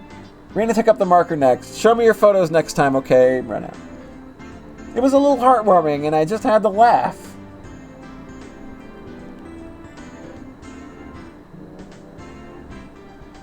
This is more of a farewell card than a penalty. I'm not so soft as the rest. I'll make sure this is a proper penalty. Haha, dead last. Rip. Try harder next time, Rika. She just drew a garbage can on his shirt. That's all she knows how to do. She can't write actual words. Here you go, Keiichi-san. I couldn't decide what to write, but based on what kind of penalty this was probably the most appropriate. Come back and play again, Keiichi. Tomitake-san was silent the entire time. At first he was quite bewildered, but now he had a different look on his face. So I have to wear this all the way back to Tokyo as part of the penalty. Of course, you'd better wear it all the way home. You could wear it when you come back. It would be nice. He appeared deeply moved. Embarrassed mixed with a wealth of other emotions made him turn bright red. Understood. I'll wear this next time I come here. I promise. Everyone cheered and applauded. It was the finest parting gift possible for a buddy heading out tonight. I saw the woman who was with Tomitake-san standing near the festival grounds. It seemed Tomitake-san noticed her too and knew it was time to leave. Seems like your guest is waiting. Isn't it about time? Yeah, that's certainly how it seems. Tomitake-san headed off towards her and seemed to apologize for making her wait. We all shouted stuff at Tomitake-san. Each time we did, he looked back and waved his hand. Eventually, he faded into the darkness of the night, out of sight. It was quite a casual farewell. This wasn't the first time any of us had seen. This wasn't the first time any of us had seen someone off. They had done the same thing many times before. He's gone. Well, it's that time we take off too. Rika-chan had to stay behind the other committee members since they were having a meeting. Satoko was tagging along with her. I headed back home with my usual suspects. The walk back was quite lively with the talk of the day's war stories. Should have done this, should have done that kind of stuff. Rena and I parted ways with Neon when it was just the two of us. Then we got to my house and I parted ways with Rena as well. It's already pretty late. Are you alright by yourself? Yeah, I'm perfectly fine. It's close, so I'm going to run too. If you run into some weirdo, just yell. If I do shout, will you come and save me? Maybe. If I hear you. Okay. I'll scream loud enough so you can hear me. Merrily spinning her arms around at high speed, Rena dashed off. She was fine in that mode. Not even an adult could stand against her. Rena's cheerful presence disappeared and it finally became quiet again. The curse that not a soul mentioned, even under their breath. The more I learned about it tonight, the more unsettling it became. It didn't show on any of their faces, but they were probably all quite concerned about it as well. But if nothing happens tonight, then it all ends up being just crazy talk. Nothing will happen. Nothing bad. Nothing at all. What's wrong, Keiichi? Why are you standing in a place like that? Come inside. You'll catch a cold. It was my mom. She was worried that I'd catch a cold, like an anime character would do. Because we're in anime land. Did you go, Mom, to the WATANAGASHI festival? In the end, your father didn't wake up, so I missed it. Little disappointing. Mom stuck her tongue out with a bit of an embarrassed look on her face.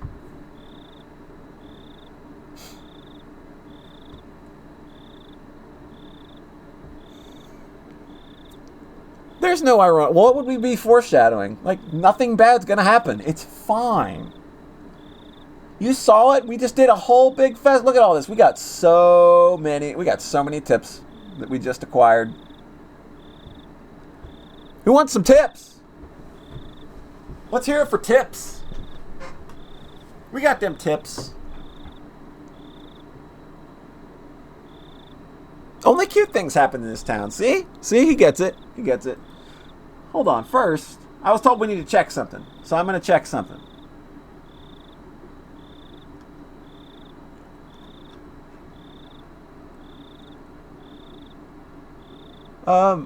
Damn it. Why didn't you at me, Sayara? That's going to make it harder to find. Sayara, you goofed. I can't find it. So we'll catch it next time. We're gonna read some tips for now. You can, yeah. Post a link here, and then I'll click it, and then I'll add it to the stream.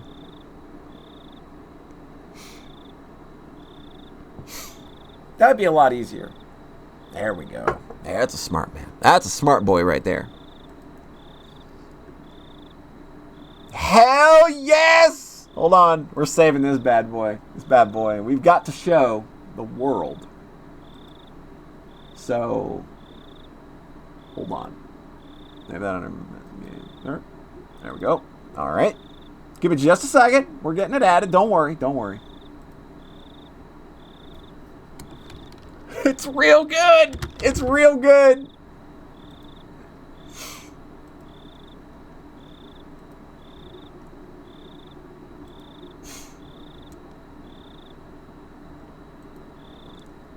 Check out this corn. This is some corn right here, man. This is the cool shit. So here it is. This is our anthropomorphic roasted corn drawn without any sort of real plan. Its very existence invited a sense of sorrow to the viewer. Is this not the sorriest corn you've ever seen? Have you seen sorrier corn?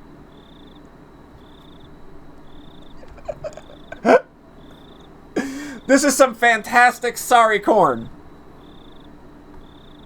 Sayara, as always, you are a fucking delight. Thank you very much for taking on this random fucking whim. You were always a treasure, a delight. We love you so much. Despair corn. Yes! This is despair corn.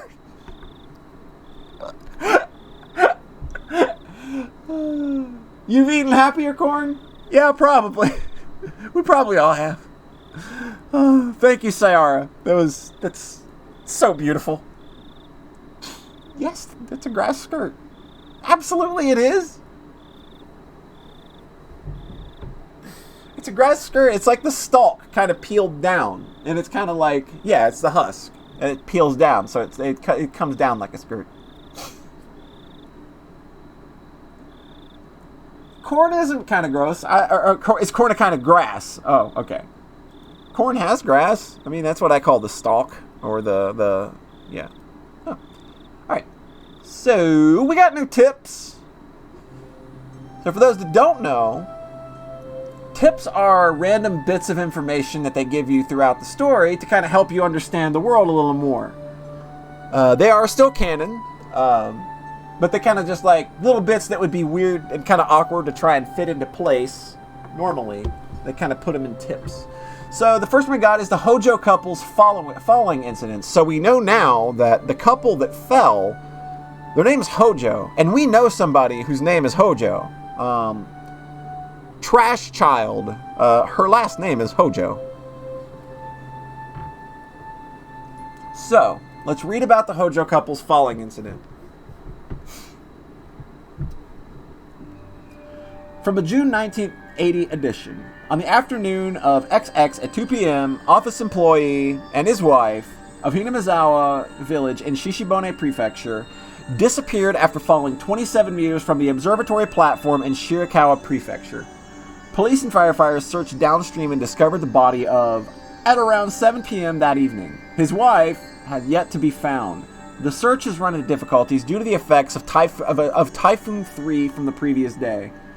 It appeared a railing at the observatory and that the X's leaned on had broken, causing them to fall.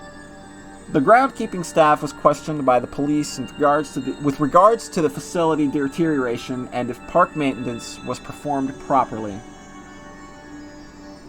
So it's kind of just like a little bit of idea of what's going on here. So we know that that's weird. The terminal illness death of the Shinto priest Furude. We know somebody named Furude as well. That would be Rika Furude. She is Trash Child's best friend, the blue-haired one, the cute one.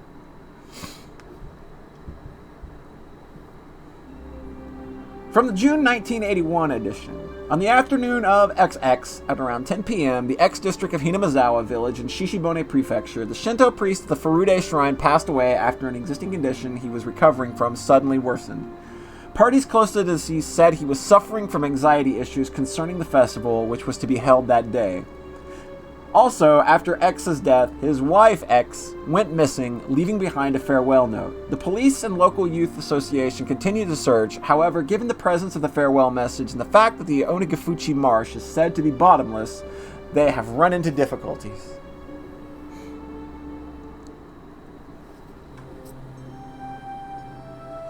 We have information on a housewife murder. Oh, to be a vengeful Shinto god.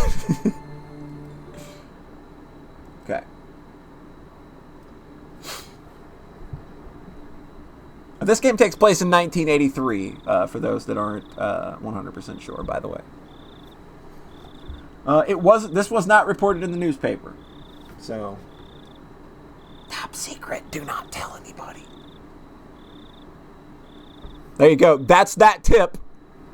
The whole tip is that it wasn't reported in the newspaper. You got your polythinks on that one.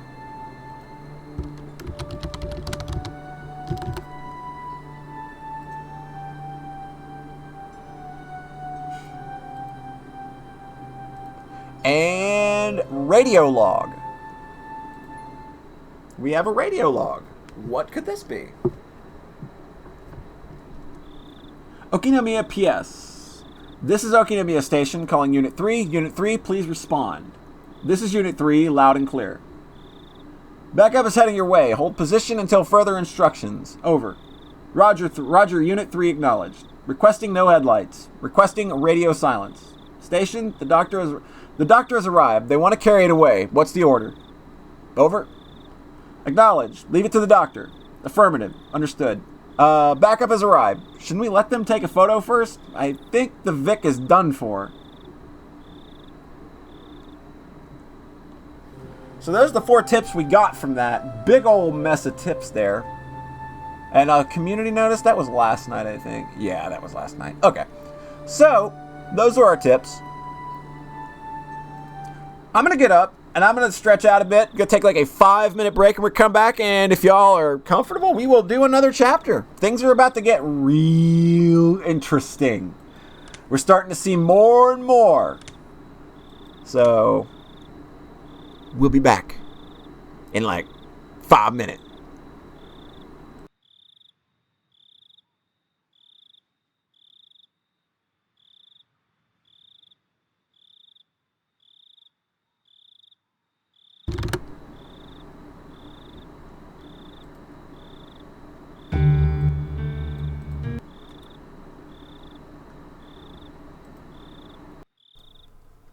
That sounds like a pretty depressing face to make. I think that's a description that perfectly fits Despair Corn.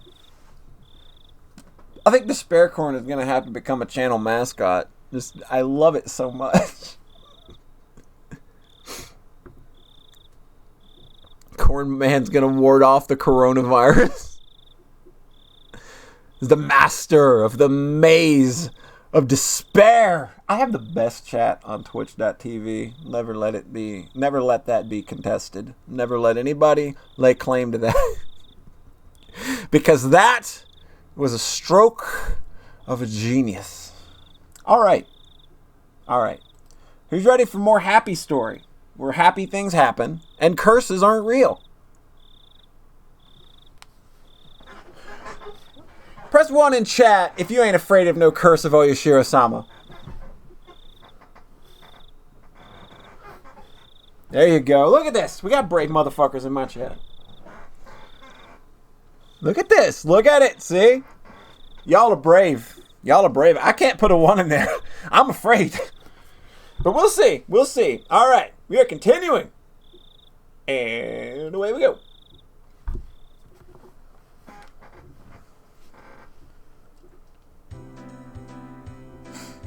Good morning! Nice job yesterday, K-Tron. You didn't do too badly yourself, Mion. Yesterday was fun! Oh, that's right, Keiichi-kun. Thank you very much for Mr. Bear. I'm glad you like it. Don't use it as a pincushion, though. I wouldn't. You've got a fucking Oyashiro idol right next to you. That's fantastic. Still chatting happily, we entered the classroom, but the moment I stepped into the room, a splashing sound and a nasty sensation. It was a bucket filled to the brim with water, and unfortunately my foot stepped right into it. Garbage Child strikes again! My, how diligent of you to mop the floor this morning. Oh my god, she gets a close-up! They gave Garbage Child close-up! We really are cursed! Oh god, I have to see if they did it. Did they? Are we ready? Are we ready? I don't know if we're ready for the last one. Oh, they didn't do it in the last one. Oh no, original art doesn't get the zoom. Oh my god. That is the look of a sadistic evil person. Clomp, clomp, clomp, thwip, whiff. This game's got some great onomatopoeias for sounds, doesn't it? The second one looks like a vampire. Yeah, she's got the oblique tooth. It's definitely your time to run anyway. Aw, well that's a bummer. Well, hey, I'm glad that you made it to the stream, Sayara. I really appreciate you stopping by. And appreciate, look, you have made us all happy with Despair Corn this very night. So thank you very much for enhancing the overall Higurashi experience. I think that we are all better for having enjoyed Despair Corn. Yep. Night, Sayara. Take it easy. Bwah! Keiichi-san flicked my forehead. Oh god, it looks real weird when you zoom up on one of them, but the other one's small. You should set a more brutal trap next time. Seeing that, Rena began to swoon as Mion looked on in disbelief. Everything was the same as always. Everybody was there, and nothing felt out of place. The uncertainties I had had in the back of my mind since yesterday had vanished.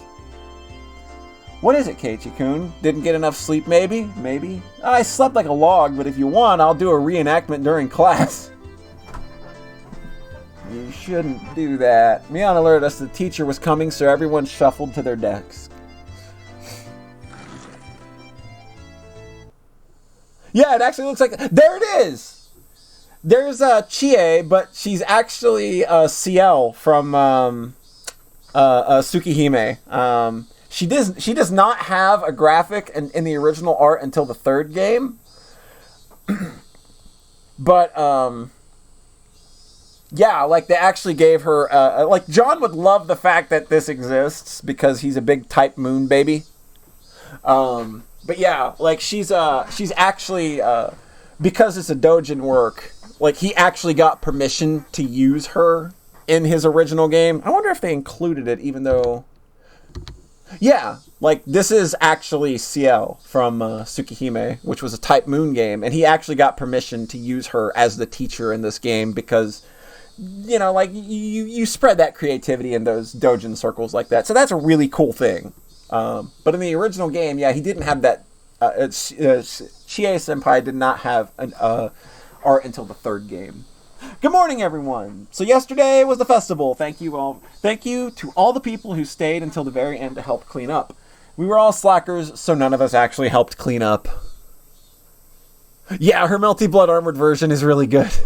Like, I don't give a shit about Type Moon. Like, I don't like Fate anything, but I do like Melty Blood. That game is fun as shit. Actually, I had a feeling that the only thing we did was run around the festival and cause a ruckus. Cause the motherfucking ruckus. Okay then, this time of year, you might see some people here from out of town doing interviews about the festival for magazines. I thought it was the usual stuff, so I was going to tune it out, but then I noticed a different tone in her voice and started paying attention. You may be asked questions. Please don't say anything silly or something that could be taken the wrong way. Do you understand? In unison, everyone replied, yes, ma'am.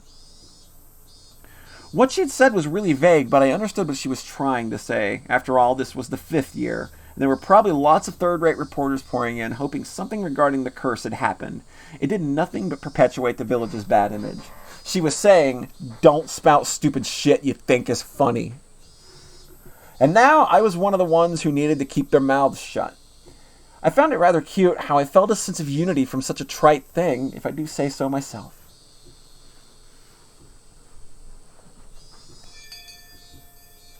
Don't talk about the curse. There isn't one, but just to be on the safe side, let's not talk about it. I was summoned to club activities after school. Since everybody was still pretty tired from yesterday, we just spent the day relaxing Yeah, that wasn't happening. Today, let's play a classic game of deduction. How about this one?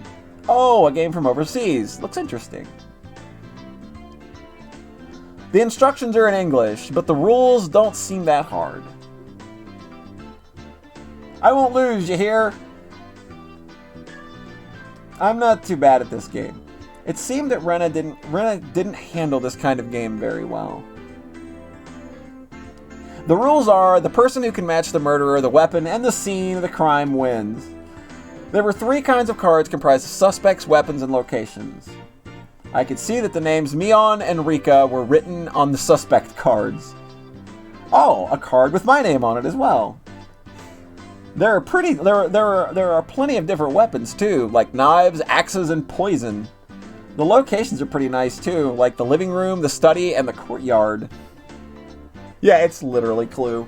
So basically, you take out one of each of the cards. These are the answer cards. So we shuffle the remaining cards and hand them out. We ask each other about the cards and figure out the right ones. Ah, I see. So the cards nobody has are the true perpetrators. Then you raise your hand if you know the answer. The game ends and we check if the answer is correct.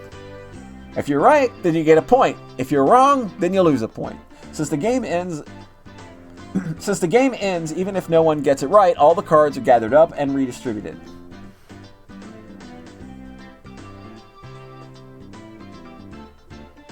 That's a good point. In Europe, it's called Cluedo. Yeah, I've seen it called Cluedo before. You'll learn it as you go. You really have to use your brain. Well, sounds like you're really screwed, aren't you, garbage child? You'll get confused if you don't take notes. The rest of you can figure out by playing. So, Mion, what's the penalty this time? Everyone directed their attention at Mion. Let's see. We're all still a little tired from yesterday, so maybe we'll just take it easy with a gopher penalty. You'll be asked to rush out and buy stuff for everyone. So, just being asked to go buy stuff like drinks and candy, I guess? Yeah, like the NES version of Clue is like under a second. I feel like the penalty today is pretty simple. I wonder, is it really? Is Keiichi-san thinking what I'm thinking?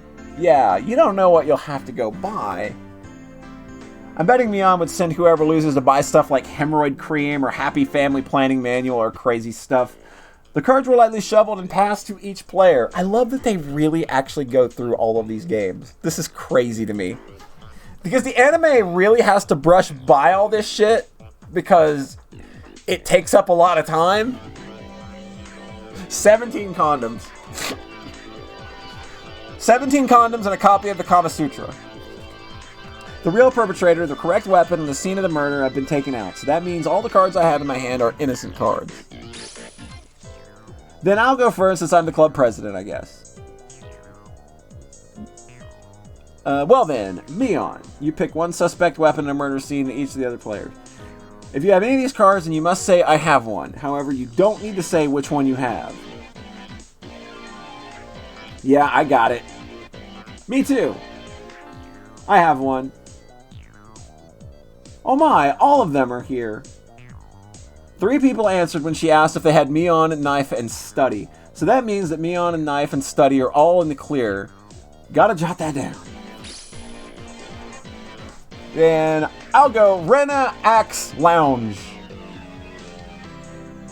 Only 2 people said they had one, so it means out of Rena, Axe, and Lounge, one of them is correct and is part of the crime. No, wait, even if they say they have one, they don't have to say how many. Uno! Is it possible that either Satoko or Rika has 2 of the cards? Well, okay, Chan, next. Go ahead. Wait just a little. I'm still sorting things out. This game has me thinking more than I thought. Oh man, this feels like it's gonna be rough.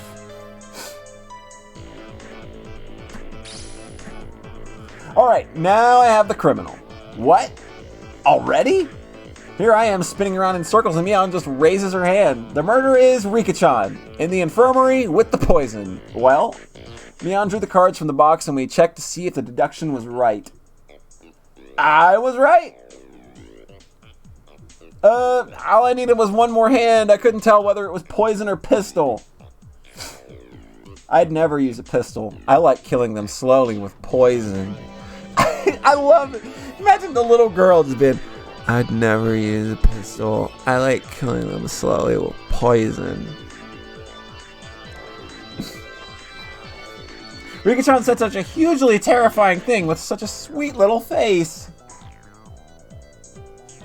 Everyone was making a commotion about how they almost had it. Rena and I were left out in the cold, though. How did you do, Keiichi-kun? I couldn't get it at all. Don't worry, I had no idea either. How can you both be so unsure? You'll both end up in last place together at this rate. That's even worse. Going off and buying something together as a couple. What if we ended up having to buy the Happy Family Planning Manual? And condoms! I could tell from Keiichi's expression that he's not very good at this game. What? That's not true. I'll show you the true power of Sherlock Maibara during the next round.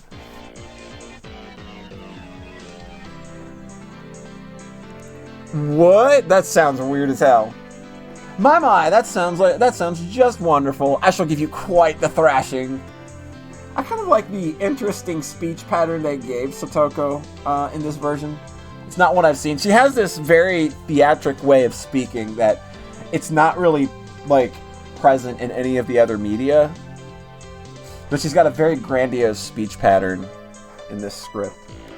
After that, I managed to somewhat grasp the trick behind the game, but I was still always a step or two behind.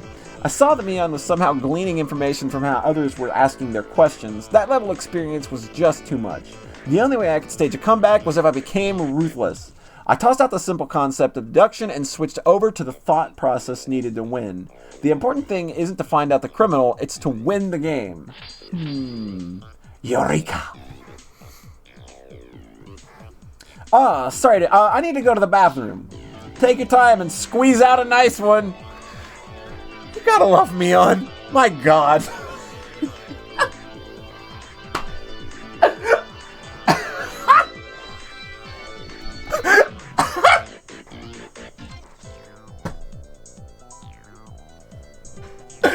Oh my God, video game, you're killing me. Oh gee, Mion, you're just too much. This is a girl, like, when we first meet her in the game, the first thing she is like, yo, Keiichi, hey, let me see your dick. Essentially, that was the first conversation we had with her when we first started streaming this game, and I was completely caught off guard. This girl has no filter whatsoever. Michan, that's gross. I told him to hold off the game and headed down the hall. Take those Browns to the Super Bowl. The air was crisp. I showed us how stagnant the air in the classroom was from our body heat. On the school grounds, some of our classmates were still playing around. After spending some time cooling my head, Rena made her way over towards me. Keiichi-kun, did you call for me? Yeah, I did. As I got up from the seat, I winked over at Rena. I'm glad it worked out. I don't want to waste much time, so I'll get right to the point. Rena, what's your record in this game that we're playing today? She was taken aback.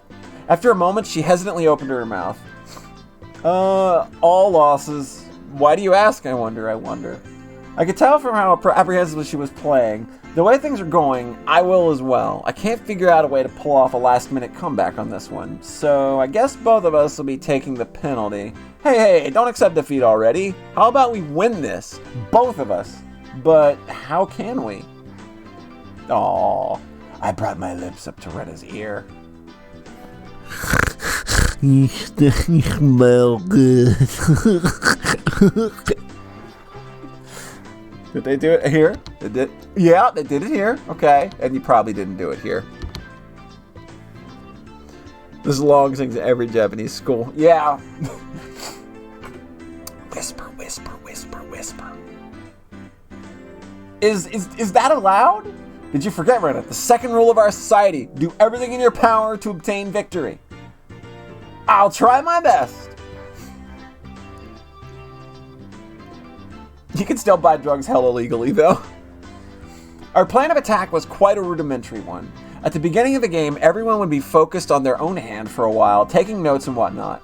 Since our seats were right next to each other, we'd reveal our hands to each other. If we did it under the desk, then nobody would know.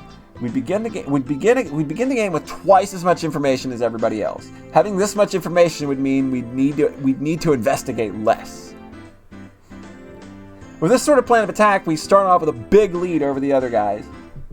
Yeah, with this, we can probably win. We both smirked at each other. If I was a shady businessman, then Rena was the corrupt senator. Pleasure doing business with you. Then let's hurry back. We'll work as a duo to surprise everyone. Hey now, there's no point if we go back together. It would be like flat out telling them we made a little arrangement. Okay, sorry. Then what should we do? Go back ahead of me, Rena. I'll take my time coming back after washing my face or something. Okay, got it. Rena turned around and headed back to the classroom. I guess I should wait a bit longer before going back. If I went back too soon, it wouldn't seem like I went to the bathroom. If Mion or one of them suspected something, then there could be problems. Well then, they'd figure out sooner or later, because both Rena and I would start winning over and over again.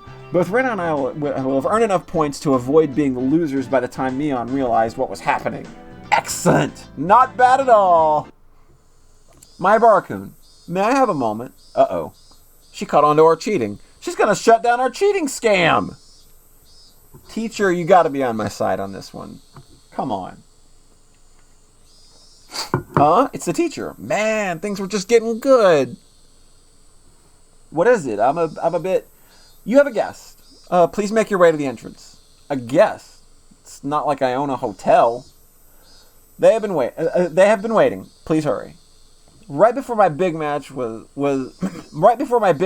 pretty bad timing to have a visitor, but the very fact that someone was here to see me was strange enough to pique my interest. I didn't want to waste any time, so I decided to take care of it quickly. The entryway was a heavy contrast from the hot sunlight and the deep shadows. Waiting there, looking uncomfortably warm, was a middle-aged man, his tie sloppily loosened and his jacket tucked underneath his arm. Are you Maebara-san? Keiichi Maebara-san. There was no question that it wasn't a resident of Hinamizawa, that this was without a doubt the first time he had met me. Ever since I met Tomitake-san, it seemed I was fated to meet middle-aged men. That's right. Who might you be? I have the AC in my car. Let's talk there. It's a bit hot here, don't you think? It's a bit weird for you to just be like, yo, come here, little kid. I got air conditioning in my car. He's a fucking cop! He's a fucking cop! Kill him! The man, completely ignoring my question, pointed over to his car parked near the gate and began walking. You've got to be kidding me. I had no intention of going along with some geezer I didn't even know, and he was asking me to get in his car with him? I'm not gonna bite. Come on now. He opened the back door of his car and called me over. I didn't like this old man, but I wanted to know what this was about. Even while knowing the conversations that start out like this have never led to anything good.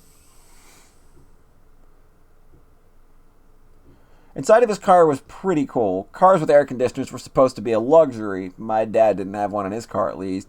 Please let me know if it's too cold for you, okay? I have a habit of cranking it all the way up. So, what business do you have with me? Out of spite, I decided to ignore his remark for the same way he did me and start my own line of questioning. He pulled out a notepad of his pocket and took a picture out and stuck it between the pages. On it was the face of a pretty goofy-looking guy. If you know anything related to this individual, then please tell me. Who the heck is this? I doubt even his close friends would be able to recognize who he was from the expressionless picture that looked like it was taken at the DMV. There were scribbles on his shirt done in permanent marker, starting with yours, Maebara-san, and quite a few of your classmates as well. Huh? This is Tomitake-san? There was no hint of his usual unreliable and easygoing personality in this photo. This was an expressionless, half-asleep face. Then do you know this woman? Even before seeing it, I had a good idea of who it was. I don't remember her name, but she's some lady who was with Tomitake-san last night. I didn't know what her name was, but I did know that she was a resident of Hinamizawa. When was the last time you saw these two? The night of WATANAGASHI. We spoke. They seemed pretty close, I guess. Did anything bother you about them? Anything is fine. Go ahead and say it. Being asked for every little detail is very troubling, honestly. I had a pretty good idea of who this guy was by now. Did something happen to them? There was no response to my inquiry. Then I replied to that silence in kind. I'm pretty sure, no, I'm certain, this guy's a fucking cop. Then why? Why was he asking about Tomitaki-san? Did something happen to him? More importantly, why me? Shouldn't there be plenty of other people who knew more about him than I did? The roar of the air conditioner felt unbearably loud. After a long pause, he finally spoke again. You moved here just recently, isn't that right, Maebara-san? Are you aware, I wonder, about the stories of Oyashiro-sama? My heart began to race. I was pretty terrible at hiding things. It probably showed on my face. Not at all? If you don't, that's fine. Well, I've heard of it. Tomitaki-san told me, actually. How much do you know about it? The dismemberment killing, the accidental death, the death by illness followed by suicide, and the lady who was beaten to death. The incidents that always happened on the day of the WATANAGASHI ending in suspicious deaths. I didn't think Tomitaki-san would have kept anything from me. I think this was everything. No, rather, I didn't want to think that there was anything more than that. Maebara-san, do you believe in the curse? Feel free to speak openly about it. I don't believe in it. My answer was instant. It wasn't so much that I didn't believe in it, as I was on the verge of believing. I wanted to clear away my own doubts. That was the more prominent feeling. Really? Then that's great. I guess you really are one of those city-raised boys. So what if I don't believe? I have friends waiting, so could you get to the point? The man in this picture is dead. My mind went blank. Huh? What happened to Tomitaki-san? It would seem he died last night. This was the night of the Watanagashi. Do you understand the implications behind that, Maebara-san? Implications? Not any. Not for any the cause of his death or the reasons behind it. The real problem was that he died on the day of the Watanagashi, meaning this year the curse of Oyashiro-sama had once again. The death of Jiro Tomitaki is still confidential. You can understand why that is, right? I didn't want to understand why. Please, tell me what happened. It was rather peculiar. It might be a little too graphic for someone born and raised in Hinamizawa. It was a roundabout way of saying it, but it caused me to doubt whether or not I wanted to hear the rest. It was only regret forcing myself to learn of something I shouldn't. Or at least that's how I figured I would feel if I listened to the rest. One of our 4 patrol cars discovered the body on the way back from security detail at the festival. It was late, about 5 till midnight. The location was, you know where the road in the town becomes paved, right? Down past the slope on the shoulder, right around there. There were a few street lights on that road. Its pitch-black darkness was only broken by the lights of passing cars and the moon. It was a stroke of luck that Tomitaki-san was spotted collapsed in the shoulder of the road. Tomitaki-san was face down, covered in blood. Blood and muck covered the asphalt. We thought it was a hit and run at first, but when the officer checked to see if he was still alive, he quickly noticed something abnormal. His throat had been ripped open. From a knife or something? No. Nails. Nails? As in fingernails? You mean his neck was clawed through? From the coroner's report, it was revealed that it was with his own nails. What does that mean? Basically, it means it wasn't a murder. It was a suicide. Tomitaki-san, whatever was going through his mind, tore open his own throat. As hard as he could with his own nails. Tore through the skin until he started to bleed, and even then, Tomitaki-san didn't stop. He continued clawing. With enough intensity that it could have peeled off his nails, still clawing.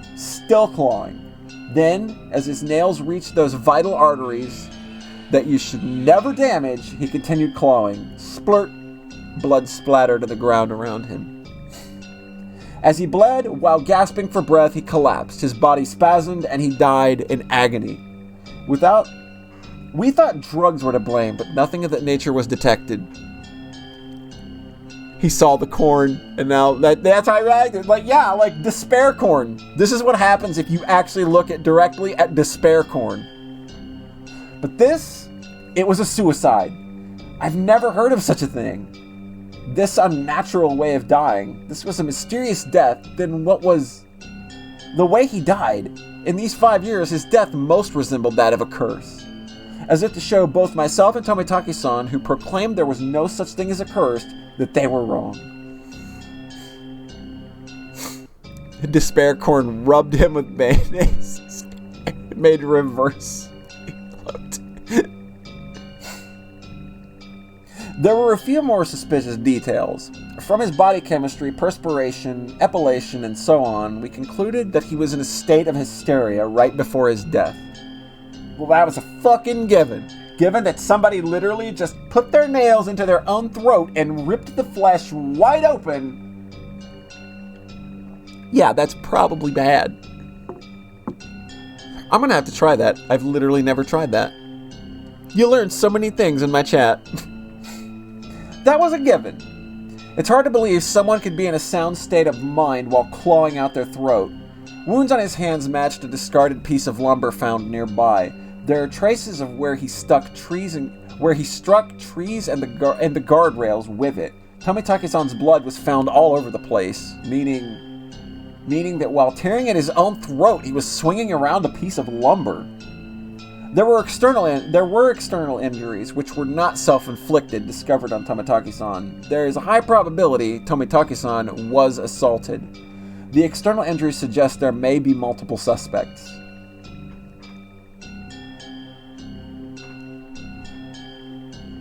To summarize, Tomitaki-san was surrounded and attacked. While wandering the night roads in search of in a state of panic after being cornered, he picked up a piece of lumber and tried fighting back. Somewhere in there, he began madly tearing at his own throat, clawing at it. Then he died.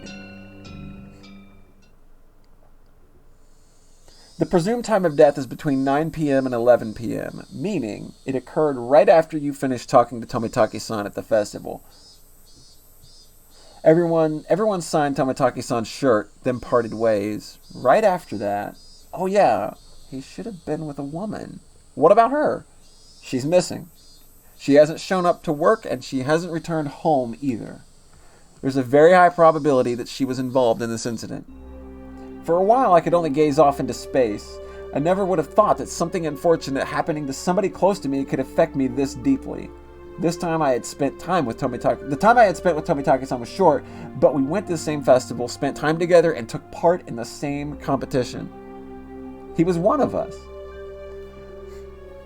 We've been continuing the investigation on various fronts, but when it comes to Oyashiro-sama's curse, the villagers aren't very cooperative. Well, that I knew well. It would have been none the wiser if not for Tomitaki-san, the outsider, telling me. So that's why you came to me, because I'm not originally from Hinamizawa. I should have been angry that this was the reason that he wanted to hear what happened to me. If things go the way they have been, then the conclusion would be that Jiro Tomitaki died from Oyashiro-sama's curse. He turned away from me and gazed off into the distance. The night of the Watanagashi, during the sacred ritual, he callously snapped off photos, angering Oyashiro-sama. That's how it's going to turn out. There's no way Oyashiro-sama would inflict divine punishment on Tomitaki-san.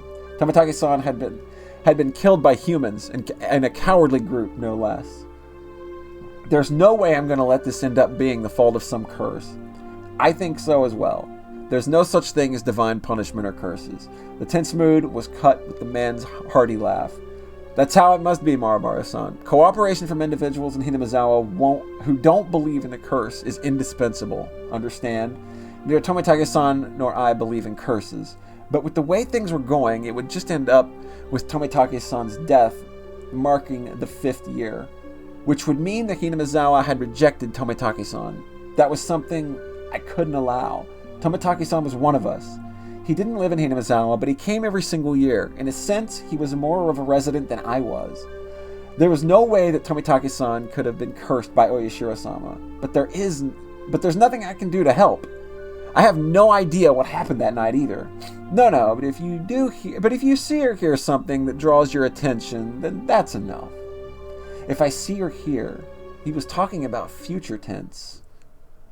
Things or people or rumors. Anything is fine. I don't care if they're unfounded. Here's my number. If I'm not there, then just leave a message with whoever picks up. He handed me a piece of paper with his number on it, but I hesitated for a second.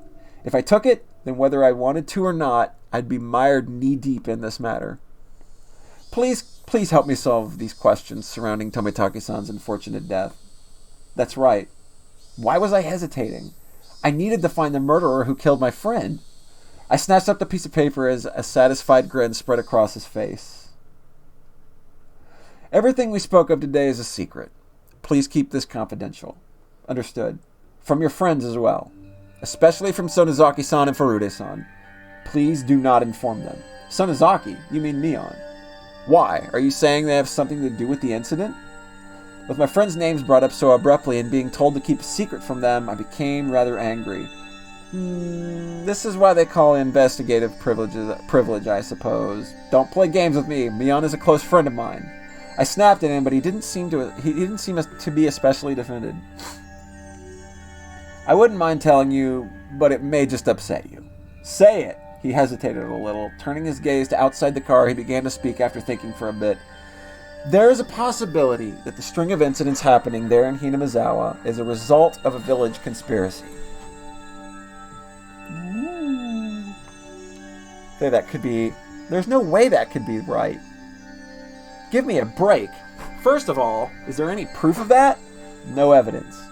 Also, each of the cases were resolved, and none of the perpetrators had any direct connection to the village. Then, how did you come to that conclusion? Every year, the enemies of the village die on the day of the WATANAGASHI. Don't you think that's enough reason to suspect something? Only the residents of Hinamizawa felt that the day of the WATANAGASHI was sacred, so basically, because the incidents happened on that day, it was somehow related to Hinamizawa. First, it was the dam construction foreman. Then it was the villager who supported it. Then the village hold a grudge. Then those the village hold a grudge against die one after another for mysterious causes. The means are different, but in the end, the result is the same. Unfounded, unreasonable suspicion. But it couldn't just be shrugged off. So the victims after that. What about the Shinto priest and his wife's death? They weren't enemies of the village. The villagers had expected leadership from the Shinto priest at the time of the dam dispute, but he wasn't proactive, so there was a faction of villagers who harbored ill will towards him as a result. Ill will? It's not like he did anything bad to the village. What about the housewife after that? Did she die just because she was the wife of the brother of a supporter? That's such a trivial reason to kill someone. And what about Tomitake-san? He's also not affiliated with the dam project at all. Was he killed just because he was an outsider? In the beginning, it fell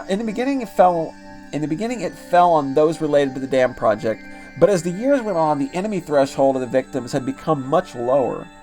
Well, that's the scary part. The bar keeps getting lower. What's scary about that? It means it's not just enemies of the village anymore. Just being an outsider could be reason enough. Then you're saying that next year's victim will be picked out of the village outsiders pool. It might be a person who just moved here. What do you mean by... I swallowed my words. Here in Hinamizawa, the ones who would be considered most outside would be my family. I was proof enough, wasn't I? I still couldn't really remember the names of the people I passed by. Then, the next victim's my family. Was he saying it was going to be me? But what does that have to do with Mion? I can't go into details, but the Sonozaki family led the dam protests. Quite fervently so. That is also true of Mion Sonozaki-san herself. She has quite a few misdemeanor and obstruction of public worker offenses on her record because of the protests. I knew Mion had fought, but this is the first I'd heard of her family leading the protests, though. Then, well, what did it all mean? Are you saying that Mion's family is involved in this string of incidents? I wouldn't go that far. I'm just saying, if it was a conspiracy, they would have the highest probability of being behind it. Not a very clear explanation. I felt like he'd magnificently avoided the details I really wanted to know. We don't know who or how involved anyone is right now. This is exactly why I don't want you to say anything to the villagers. Stick shift, but no clutch pedal. Instead of answering, I gave a very bitter expression. It seemed that he understood it well enough. Think of it like this. I don't want to worry about the villagers who blindly believe it's the curse. How about that? How do you mean, how about that? How should I know? But the reasoning behind wanting me to not carelessly open my mouth about it wasn't too hard to comprehend. The perpetrator was here. It had nothing to do with a curse. He was definitely going to be caught by the police and made pay for his crimes, and none of the villagers should have anything to do with that process. It may cause those sensitive about the curse to just worry needlessly, just like everyone kept it from me so I wouldn't have to worry about it. Is it now my turn to keep it from them so they didn't have to worry? I was just talking to myself. Unlike me, everyone else had been worrying over the mysterious incidents yearly, and the incident this time probably means a lot more to them. I didn't want to burden them anymore. In the end, everything went as the man had wanted, and as insipid as it was, but it couldn't be helped. I understand. I'll keep it to myself. Is this fine? Mr. Oishi from the Okinomiya police station. You can call me Kura-chan if you want. Ah, so Oishi saw it as fine. The way he said it was unpleasant, yet retained hints of politeness. He was the spitting image of a vulgar police officer. Yeah, see, Keiichi knows the deal. He knows this guy's scumbag. Oop. Looks like we're dropping frames a little bit. Okay, we back. Okay. Oishi, the guy from the radio log. Exactly. Yep, they wait to actually spring that on you. But yeah, that's the same guy that we flashed right back to that police call in this scene. Though I've never seen one as bulky. Though I've never seen one this bulky before at a cop shows I watch. I've taken up too much time. Your friends are waiting, aren't they? I should probably let you get back to them. The door opened with a click and in streamed the oppressive heat. It was blistering outside the car. It was really hot of a day. It was an almost cruel heat, as opposed to the mechanical coolness inside the car. It was as if the land of Hinamizawa itself suddenly hated me. I felt a little sad as that thought crossed my mind.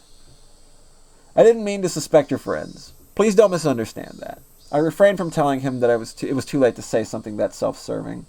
It's fine if you don't see or hear anything, Maibara-san. It would help to prove that the village is not involved after all.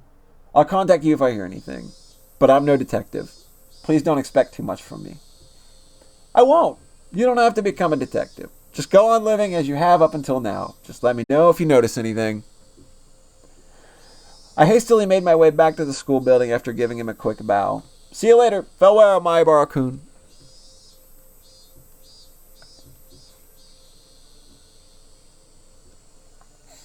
I don't know how much time had passed. I did feel bad keeping them waiting, but right now there was a lot on my mind. Vulgar police officer is a bit unnecessary. You could just say police officer. Yeah, you can just say police officer. Yeah, everybody kind of gets the point that that you're making if you just say police officer. If you just say, you don't even have to say piece of shit. Just say police officer. Tomitake-san's death was hard enough as it was, but to think that there was a possibility of a village conspiracy, worse still, there was also the chance that Mion was involved. Nonsense. Impossible. Not Mion, Rena, Satoko, or Rika-chan. It was a group that attacked Tomitake-san. Who would the perpetrators be? Could it be that they were hiding here, somewhere in Hinamizawa? I didn't know. All I could say for certain was that I knew that Mion couldn't be the perpetrator. It's me, John, the perpetrator. Huh? I was startled to hear Rena's voice. With the rope in the lounge. Yeah, I was dropping frames there for a bit, it looked like. And it looks like I'm still going red. Yeah. I'm dropping frames and buffering a bit here. We're going to try and write it out. It's unfortunate. My connection seems to be going the way of the dodo. We'll see. I might have to drop stream and then switch servers if it keeps it up, but we'll keep going. But yeah, it's not on your end, June. It's definitely on mine.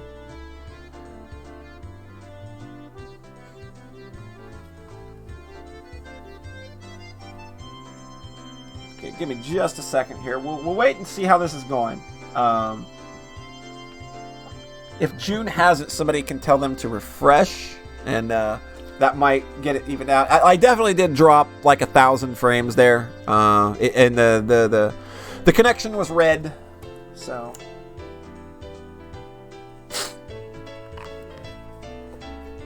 Better red than dead. This must be the curse that doesn't exist. Exactly. I'm talking about the curse on Twitch. And Hinamizawa and Oyashiro-sama are very mad at me. You refreshed a bunch? Are you back now? Are things good?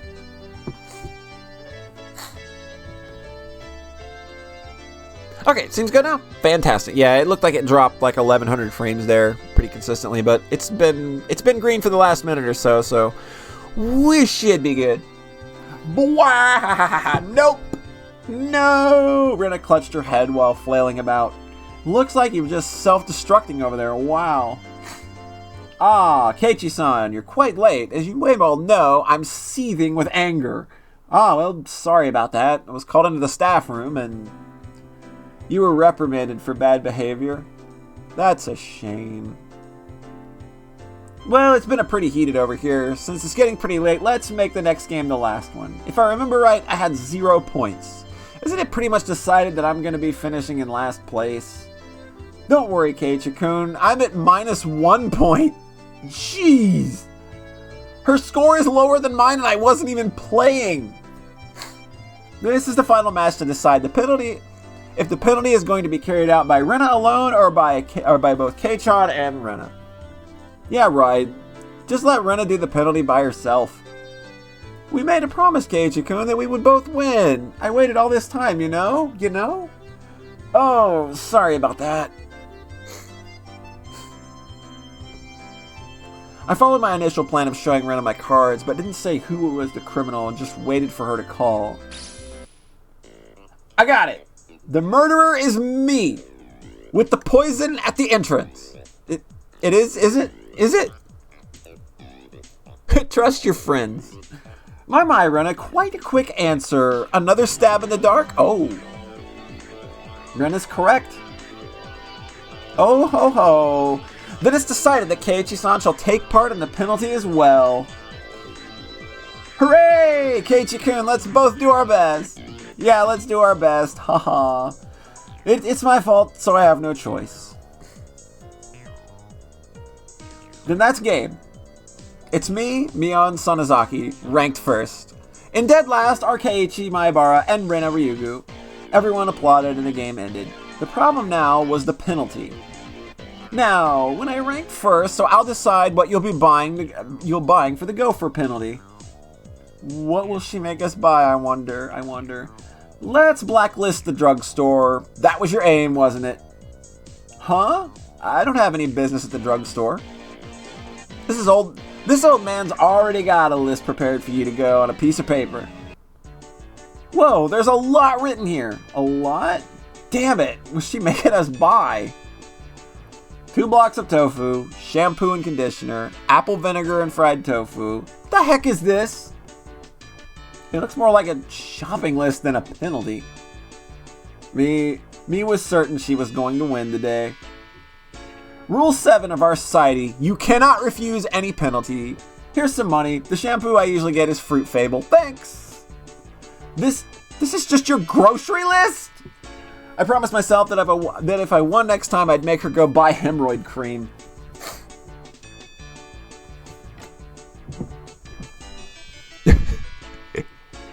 Yeah, that's pretty good. That's a pretty funny penalty.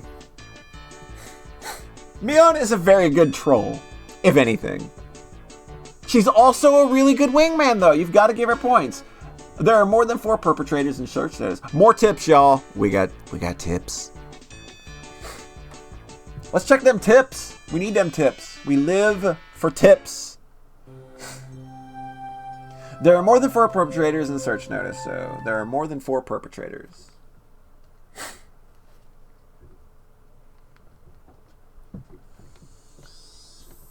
Oh dear. Hypovomitic shock induced by clawing out their own throat. Tissue is packed under the nails, not someone else's nails. It's undoubtedly the individual's own nails. The shape of the scars also matches. Yeah, I know the immediate cause of death was suicide.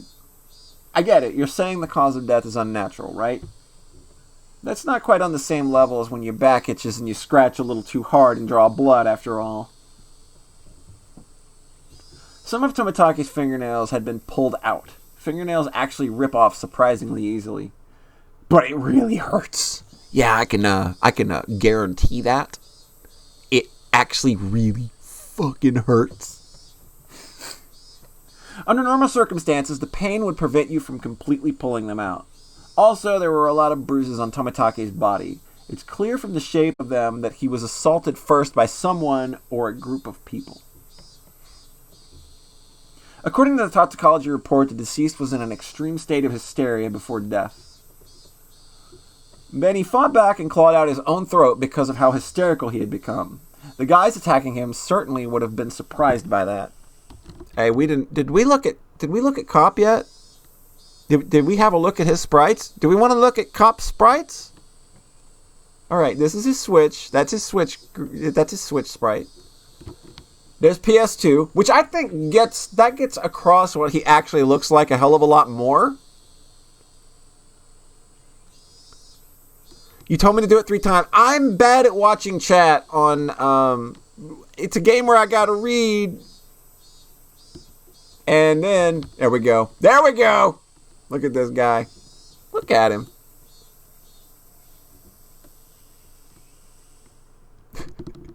Like, I think, like, his PS2 one is perfect. Like, it really gets across the, like, because his name literally means big rock. So, yeah. Like, they kind of slimmed him up a little bit. They made his beer gut look like a pendulous chest. Then he fought back, clawed out his own throat because of how hysterical he'd become. The guys attacking him certainly would have been surprised by that. It's possible that in such an abnormal environment, a person could perform acts that a sane individual couldn't possibly imagine. Of course, those are very rare cases. Actually, Oishi-kun, that wood plank that the deceased used as a weapon, they only found sand in the paint on the guardrail on it. What about the cloth fibers or skin? Nothing. The deceased didn't strike the assailants, or it could be they took the plank when he was fighting back with. In that case, they would have gone out of their way to replace it with another. They'd take them all. That's true. Tomitake's pretty built and tanned. He was quite athletic. That's right. He was pretty active. I can't imagine what kind of sports he did when he was alive, but I think his physical strength would have been on the higher side. Meaning, he would be difficult to overpower in a brawl. If a man with such a physique sensed he was in danger and swung the plank around frantically, it's almost unthinkable that it wouldn't even nick the perpetrator. And his opponent was unarmed. This guy had a wooden plank, so you'd think he would hit them at least once. To surround and take down someone of his physique, I wonder how many people it would take. You dimwit, if anything, that's your specialty. Have you forgotten your bad cop days? If I was to take down this guy, how many would I need? When a cop wants to take down a big prey, it's fundamental to attack with numbers. I'd guess about 4. Even if there was a gap in their strength, they'd manage. Then there were quite a few perpetrators. So any drunk and disorderly groups of more than 4 are suspicious. A group of 4 or more. Just, if they had that many, they couldn't have hidden the body in a less obvious location? Or did he somehow break away from that fatal predicament? Then there would be no reason to commit suicide. Moreover, I still can't comprehend the irregular way he died. It's full of mysteries. That's under serious consideration on my end, too. I'll be examining it as thoroughly as possible, but don't get your hopes up. After all, we've never encountered a death like this before. I'm not hoping for much, but I am looking forward to the results. Oishi-san, from the chief, is calling you. Thanks. See you around. Yeah, best wishes. How many are in Keiichi's group? 5? There's Keiichi, Mion, Rika, Rena, and Trash Child. So 5. Feasible. That's over 4. All right, and we've got a search notice.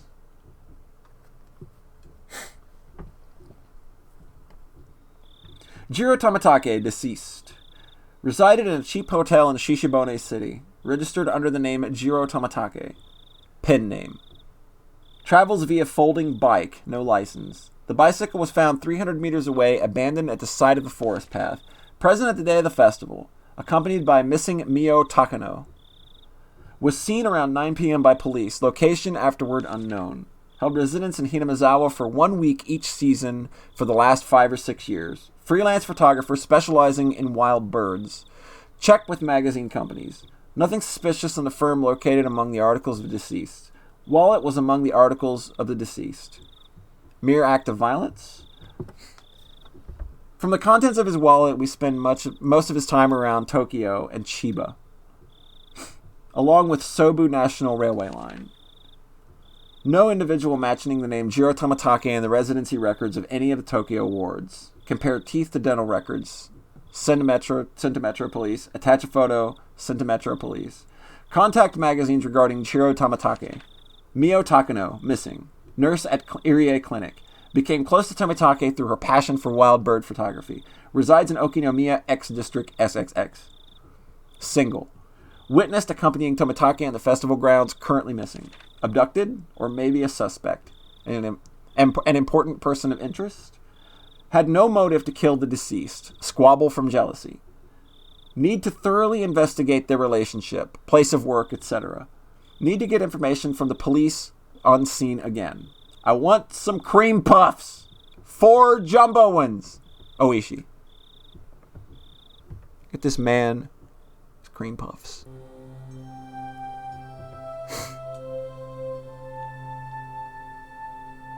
All right. So I believe that was all the tips we got this time, I believe. Oh, this is just new tips. Okay, yeah, like that was just new tips. View all tips. Yeah, okay. Alright, 2 more. Dang, it looks like we only got 2 more tips left. Unless the menu expands. I'm gonna drop a save here. Boom. Cool. So, do we want to go one more, or do we want to call it a night? I'll let chat decide. Do y'all think you've had a fill for the night, or are we going one more? Or are we going deeper into this rabbit hole?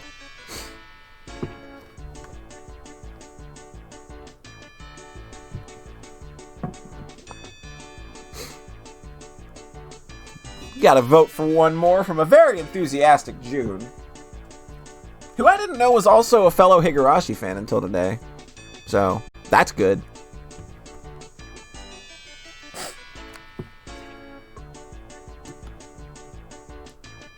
Let's do more. All right. I'll tell you what. I'm gonna go stretch out a bit again, and we'll come back and we will do one more chapter, just because I love you people. All right. All right. I'll be right back. And yeah, it did drop more frames there. So anyway, we'll be back.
Hello, wonderful people.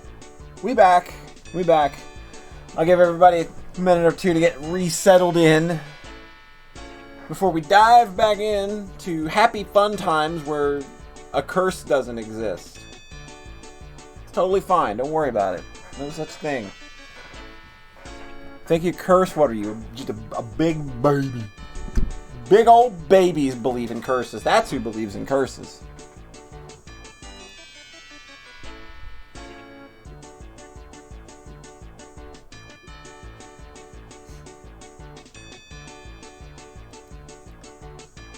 You baby. I figured you would be baby. Who else baby? One in chat if you baby.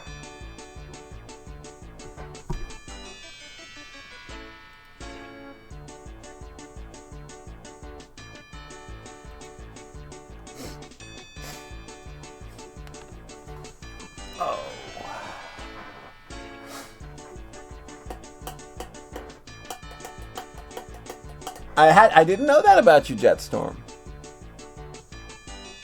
I didn't know that about you, but I accept it nonetheless.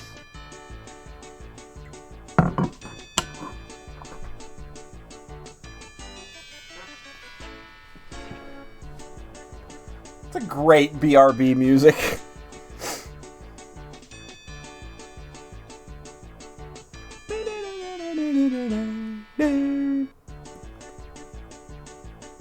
Well, Raven admitted it.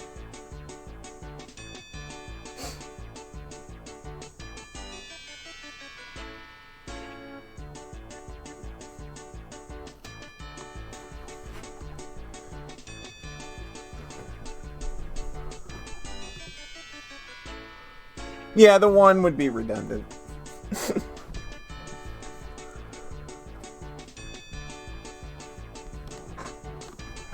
Yep, we're back. We're going to get started here another minute or so. Just to make sure everybody gets settled back in before we close out the night on what's sure to be a nice, relaxed, comfortable chapter where we can just chill and wind down the night. I don't know that plushie versions of Higurashi characters exist right now. Like in 2006 to 2008, yeah, you could probably have found those, but because I have a plushie Rena, and I think Rhett has the same plushie Rena that I have. Just to make a Snorlax beanbag chair, but never. That would be a pretty good. That would be a pretty good beanbag chair. I had somebody make an Ume Sensei from Hidamari Sketch probably 10 years ago, I think. I still got it. Maybe we'll play Monopoly instead of Clue this time. Hey, who knows? Alright. We're going to hit the continue button. We're going to continue to the next chat. You watched a nail removal video out of kid. Why did you do that? Why would... See, like, I had to surgically have both of my big toenails removed when I was, like, 15 or something. And it was weird. Like, I had to do an outpatient surgery and everything. It was really, like, boy, this seems really elaborate for what we're doing. Because it was literally like a 5-minute procedure. I didn't feel a thing other than being numbed, and then it was just like, oh, okay, we're done? Okay. And then you go home, and then it hurts for a week. That sucked. I could not wear shoes. So there you go. That's a story. Continue! Yeah, I probably would have felt a lot without the rest. Sleepy. Yo, one in chat if you can relate. Boy, that's just the biggest relatable message of the night right there. Big ol' relate. Big ol' sleep. Get comfy here in this chair. Alright. Sleepy. Whoa, that was a really big yawn, Keiichi-kun. I'm usually awake once it's time to eat, but it doesn't look like I can do it today. I was watching TV until late last night, so I'm so tired right now. It was one of those raunchy TV shows you loved so much last night. How extremely vile! Wait a second, don't imagine things and jump to conclusions. It's perfectly normal for boys, nothing to be ashamed about. Rika gets it. Rika's totally fine. Look, man, sometimes you're a teenage boy and you just gotta crank it. Rika not patting my head only made me feel worse. Could you just let me pass out this lunch break? No, seriously. Ma, you think I would just sit here and allow that? You think I, the garbage child, will let you sleep? Maybe we should have a virtual sleepover? I'll get really angry if you disturb me. Really angry. I can't believe how much I both love and hate that Satoko expression in the Switch graphical style. I can't believe how much I love and hate it. This was just dreadful. Just so sleepy. I slumped my head under the desk and drifted off into an afternoon nap. It seemed that Satoko had responded, but I pretended not to hear. Cut it out, Satoko-chan. Keiichi-kun fell asleep. His sleeping face is so cute. Giant Japanese centipede in this shit. You can take him home later. Let him be for now. Let's move over there. It'd be rude to Keiichi if we bothered him now. Rika-chan is a really good girl. Let's not wake him up even if the teacher comes back. I take it back. The excuse that I didn't sleep much last night because I was watching TV was just obvious bullshit. I was in bed at the usual time, but because of the conversation with Oishi-san this afternoon, I didn't get much sleep. Just spending the day like this, it's almost as if the incident with Toмотaki-san didn't happen at all. It made me think, was Oishi-san just trying to deceive me? But it was probably the truth. One thing was certain, I didn't speak to anyone about it. He wanted my assistance, but I really didn't know anything about it. If I knew I wasn't going to be of any help, I probably wouldn't have listened in the first place. It ended up with me again regretting learning something I didn't need to know. If I had never learned about it, I would, without a doubt, be goofing off with the rest of them right now. I couldn't help but resent Oishi-san for this. Huh? When was that? I heard he wasn't there the next day. It appears he vanished the night of the Watanagashi. Mion whispered to keep others from listening, but I could hear it clearly. On the other hand, Rena's voice was even harder to pick up, but I could still tell that she was quite upset. It couldn't be. Are they talking about Tomitake-san? Only Itake. Not sure. That's all I know. I'd have to feign ignorance about this topic because I needed to keep it a secret. Rather than waking up and being forced to lie to join the conversation, it was much easier to just sit here and pretend I was asleep to listen in on their discussion. Wait, why did I have to pretend to be asleep while eavesdropping on my friend's conversation? The guilt stung. So, and me, there are others, right? Two? But they don't know if it's from the curse or if it was in Onikakushi. Onikakushi. To be hidden away by a demon? What a mysterious phrase. I did, however, get the feeling it meant nothing good. Yeah, L. It was another, right? Right? If it's Oyashiro-sama's, yeah. But, this year, at all? Grandma and the mayor had talked about it. Seems they talked to the police about it beforehand. They said they'd take care of whatever happens this year without causing a commotion. Then, without us knowing it, someone had them. You mean? 80. Next could me, I wonder. Don't worry. You got home safely. But is not allowed, right? That was a long time ago. Let's stop talking about this. Amidst the uncomfortable mood, both of them went silent. The entirety of the conversation was still a bit unclear, but few parts caught my attention. First of all, the term Onikakushi. To be demoned away. By the context it was used in, I would guess it's similar to being spirited away. I suspected that what it meant because Tomitake and the woman, it had really bugged me that I didn't know her name, vanished after the Watanagashi. The next thing that stuck out was when Rena said, "There's another one, right?" Mion said, "If it's Oyashiro-sama's, yeah," responding to something. If it's Oyashiro-sama's curse, then there had to be two victims. Is that what she meant? Come to think of it, I remember Mion saying at the beginning that they didn't know if it was from the curse or if it was a case of Onikakushi. It seems that the curse was being demoned away are different things, and they were phenomena that were paired together. I recalled Tomitake-san's terrible end. It wasn't something as elegant as disappearing. That horrendous end would be described as cursed. Then, the woman with him, it means that she vanished because she was demoned away? What I do know is that there's an even number of victims of the curse proper, and the last point that bothered me was Rena. Rena was frightened. For what reason, I didn't know. However, she knew that something had made her a potential target for Oyashiro-sama's curse. If I recall correctly, Oyashiro-sama should be the guardian deity of Himazawa. Isn't a guardian deity supposed to defend its citizens and drive out invaders?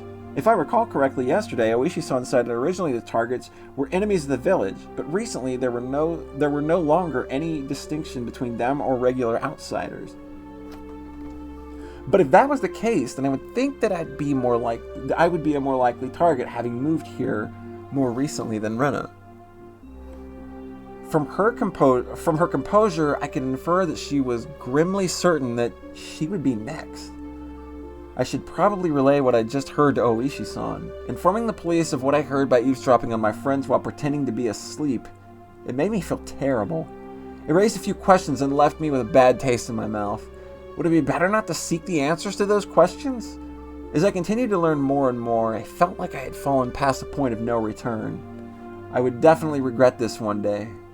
I would definitely regret ever having learned of these events.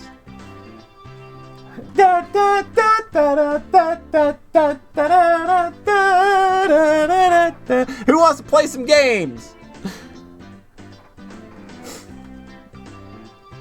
Oh, shit. Yep, you got it. You figured it out. Why am I even playing the rest of these games then?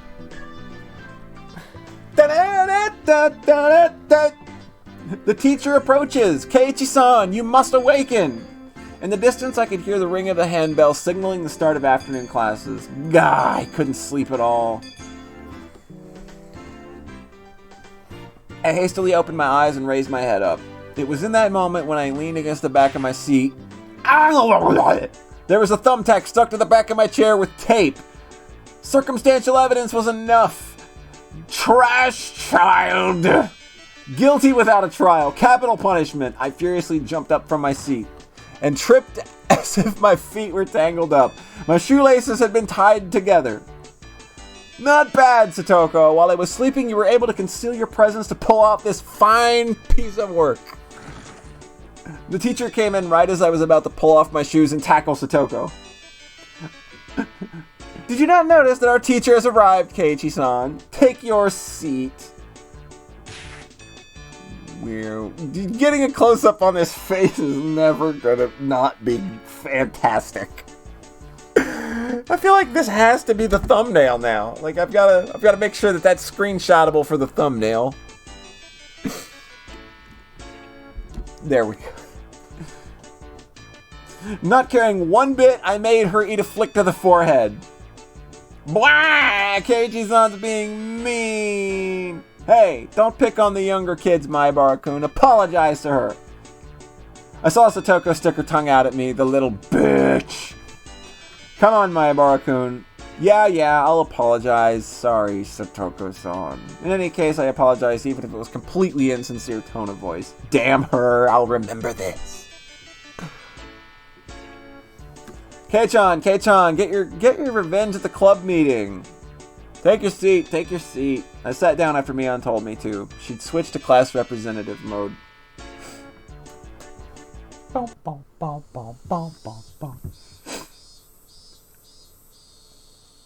See, it's all good. We're all happy again.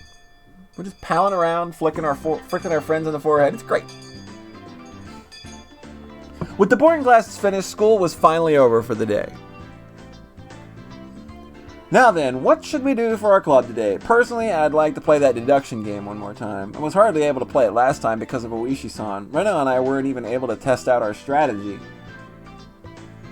That's alright, today Keiichi-kun and I will be victorious! What should we do? We've never played a game in 2 days in a row before. Why not try asking me? Mion looked over her shoulder and made eye contact. She slowly tapped her palm with her fist as her face lit up. Oops! I completely forgot. I need to go help my uncle today. Sorry guys, not today. Helping your uncle? Aren't you a little goody two-shoes? Sorry, really? I really did forget. Well then, sorry guys. This old man is heading back home now. Mion left us with that and rushed off to the exit after snatching up her bag. You see, Mi-chan, sometimes she goes to help out with her uncle's shop in town. Oh, I thought she wasn't the type to get caught up in such bothersome things. She said that she gets paid for it. It's quite a bit of spending money from what I hear. Ah, I see. She's able to pay for that mountain of games with what she saved up from there. But what, wouldn't you call that a part-time job? Isn't that against school policy? There is a clause that states household chores are excluded. Is that what she's calling it? So what now? Pass on the club today? So we're done today, I guess? Won't it be fine even without the club president? Let's do this. I opened up the club locker and began searching for the deduction game from that ever-growing pile of games. Ah, here it is, the deduction game from yesterday. Man, I had to stop just as I was getting the hang of it. At the very least, I wanted to repay Satoko for what she did during the afternoon break.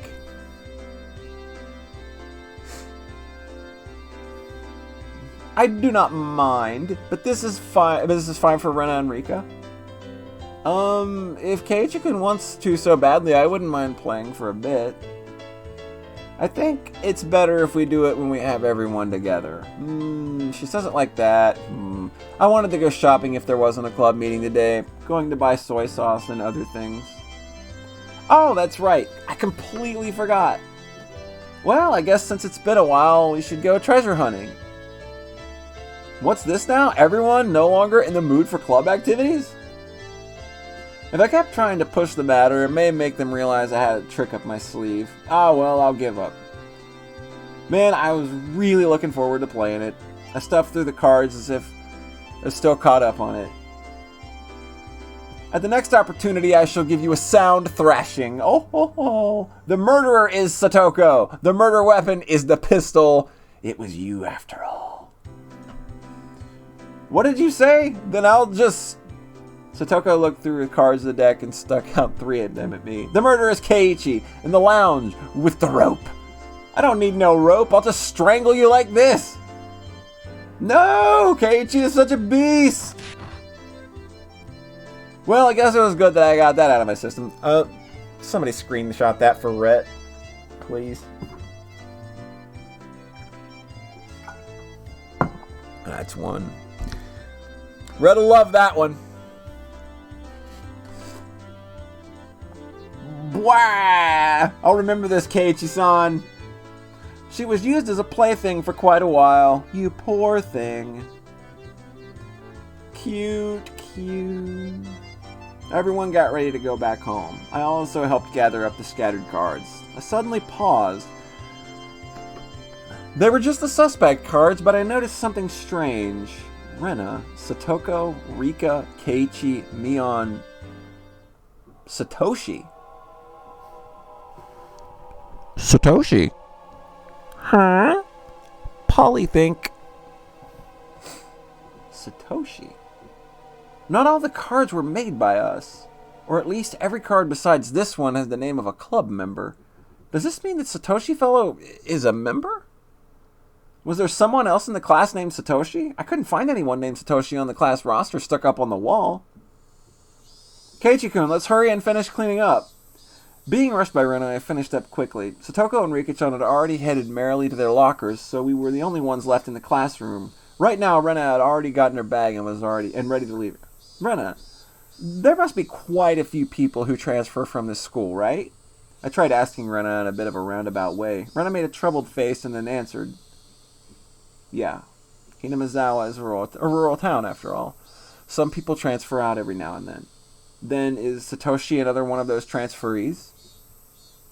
Sorry, I don't really know. There was a bit of a pause, and the answer was pretty much immediate. I'm not saying it to be mean. Just last year, I transferred in, so maybe I just missed him. So I didn't hear much about him. Sorry.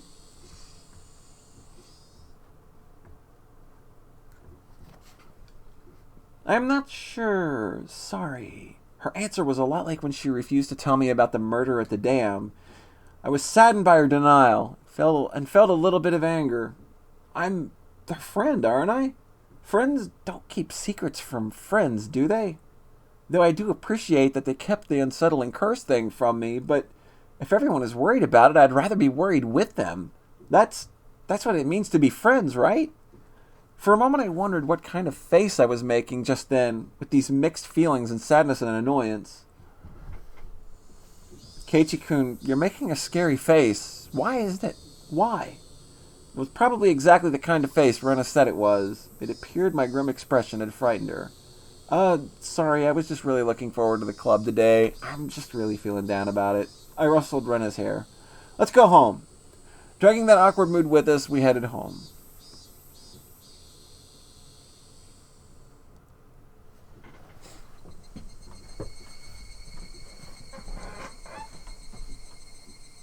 I wonder why. Why have I been getting this dumb feeling lately? I didn't know anything. I had nothing to worry about. I was just enjoying my everyday life. My long, outstretched shadow gave no answer to my naive inquiry. Keiichi-kun, are you tired, maybe? Maybe? Rena timidly questioned the reason behind my mood. I'm sure my expression made the situation even more unsettling. You think so?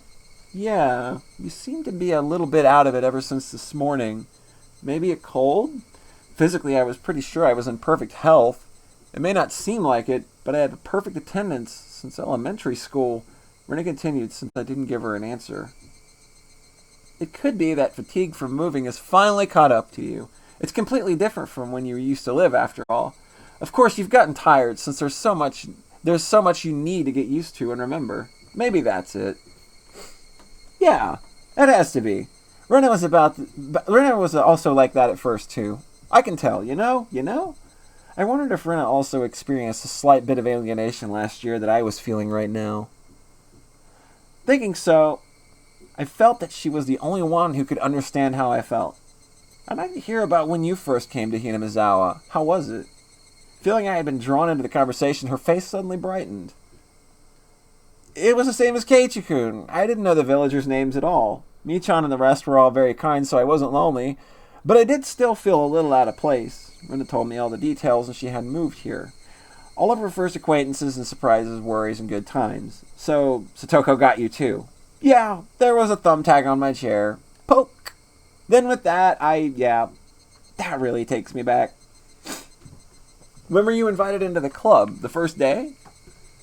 Nah, there wasn't a club at the beginning. It was formed partway through. One day she said we should stay after and hold a big game tournament. Come to think of it, Mion did say she was the first club president. Now I get it.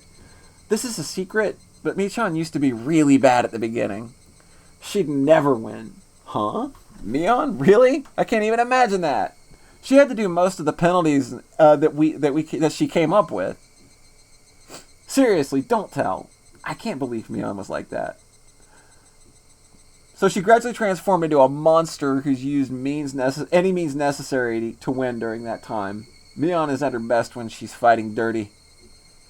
I began making more friends besides Michan after that, but yeah, it might only have been since you moved here that I finally felt like I had gotten used to it here. I guess Rena also had been left in the dark about Oyashiro-sama when she had moved here. I guess when they finally told me about Oyashiro-sama, I'd be considered one of them. I wonder then when I'll finally be considered one of them. Huh? Did you say something? No, sorry, just talking to myself. Keiichi-kun, you're silly. Rena was poking fun and laughing at me, but I couldn't help but laugh as well.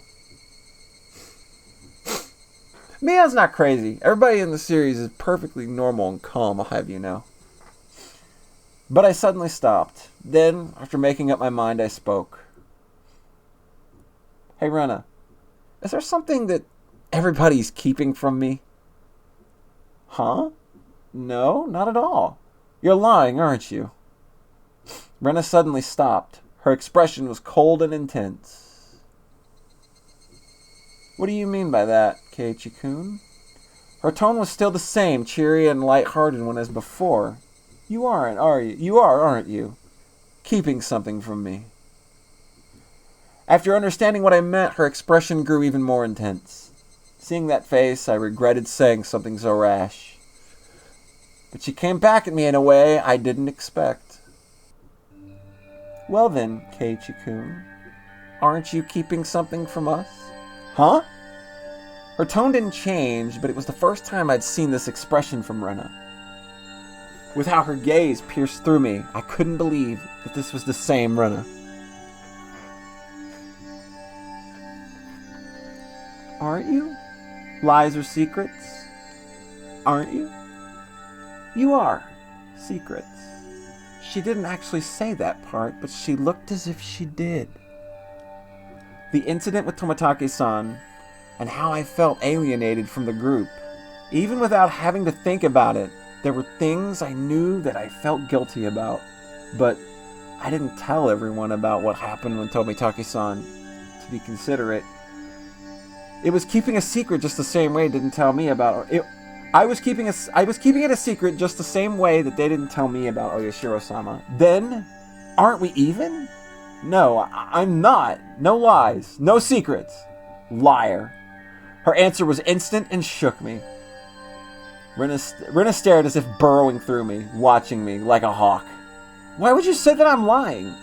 Didn't you say that you were called into the teacher's room yesterday during the club meeting, Keiichi-kun? I know. You didn't go to the teacher's room. I swallowed hard. It clearly wasn't a bluff. She knew what happened. The teacher said you had a guest, didn't she? But you didn't talk at the entrance. You talked inside of the car at the school gate. With some man we don't know. Rena knew everything. She knew that I was called out by Oishi-san and that I had heard about the incident with Tomitake-san as well. Did she know all of it? Exactly who was that man? I don't know him. Why did someone you don't know have business with you? I want to know that too. Then what did you talk about? It was nothing to do with you guys. It was a lie. Rena's scream echoed throughout the trees. You can look up this scene on YouTube. It's really good. She just screamed, "Usoda!" very loudly. I should have turned the voices on for that part. That was really good. Sending frightened birds into the air. I couldn't exhale the deep breath I had just taken. No, it was like I wasn't allowed to exhale. It was here I first realized the person in front of me, she wasn't Rena Ryugu. Then, who was it standing in front of me now? Who had assumed Rena Ryugu's appearance? I had held my breath for so long I could feel myself suffocating. Right? And then she made a facial expression that Rena normally might have made. It didn't matter if it was Rena's usual smile. It chilled me to the bone. She drew closer to me. I felt her breath against my face. It wasn't the least bit exciting. Whoever this was with Rena's face was going to chew my nose right off. I cowed as I imagined that. Then she smirked as if she was able to see right through me. We also have secrets, just like how Keiichi-kun has secrets. It was Rena's usual smile, but her eyes were like that of a hawk's. Bringing her face close enough to mine to almost bump into my nose, she kindly persuaded me. I couldn't nod or shake my head. The person standing in front of me, this person who looked like Rena, frightened me to my core. I was terrified knowing that she could hear the sound of me swallowing nervously. After what felt like an eternity, after a long empty silence, she finally spoke. Let's go. It's getting chilly. It was Rena again. Smiling at me once more, she started walking as if nothing at all had happened. When I was released from her gaze, my legs gave out from under me and I slumped to the ground. I wasn't able to lift a finger until Rena was out of sight. Who was that? I felt cold. My body was drenched in sweat. I was finally able to form a coherent thought and ask myself once again, who was that person?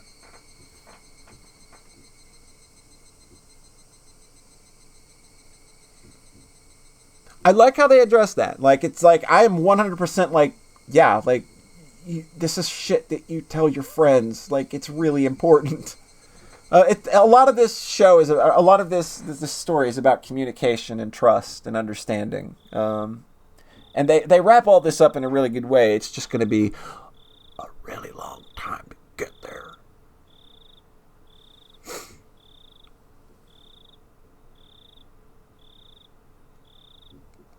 All right.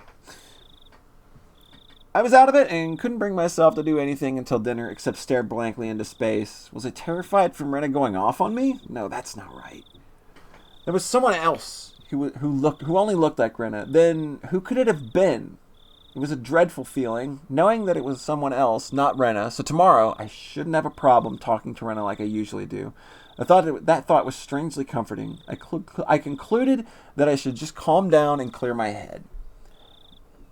Though those thoughts continued swirling around in my mind. Finally, I returned to my senses as I heard my mother calling out to me from the bottom of the stairs. Keiichi, it's a call from the bookstore. Bookstore? I can't think of why they'd be calling me. I went downstairs and picked up the receiver anyway. My apologies for calling so late at night. It's me, Oishi of the Okinomiya bookshop. Oishi-san. Oh, it's Oishi-san. Sorry, since your parents picked up, I said I was from the bookstore. It puts people off when I say I'm a police officer, so I've got to be a low-life piece of garbage.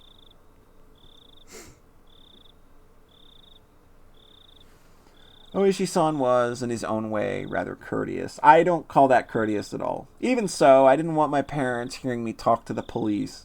I brought the cordless phone with me as I dashed back up to my room on the second floor. Sorry for calling so late. The phone number on the piece of paper I gave you yesterday was the old number. My apologies. Can you copy down the number I'm about to give you? Okay. He gave me the number for his direct line as I wrote it down. I thought that was the end of it, but he began making pointless small talk, and it was pretty hard to hang up. So I gotta be a low-life piece of garbage.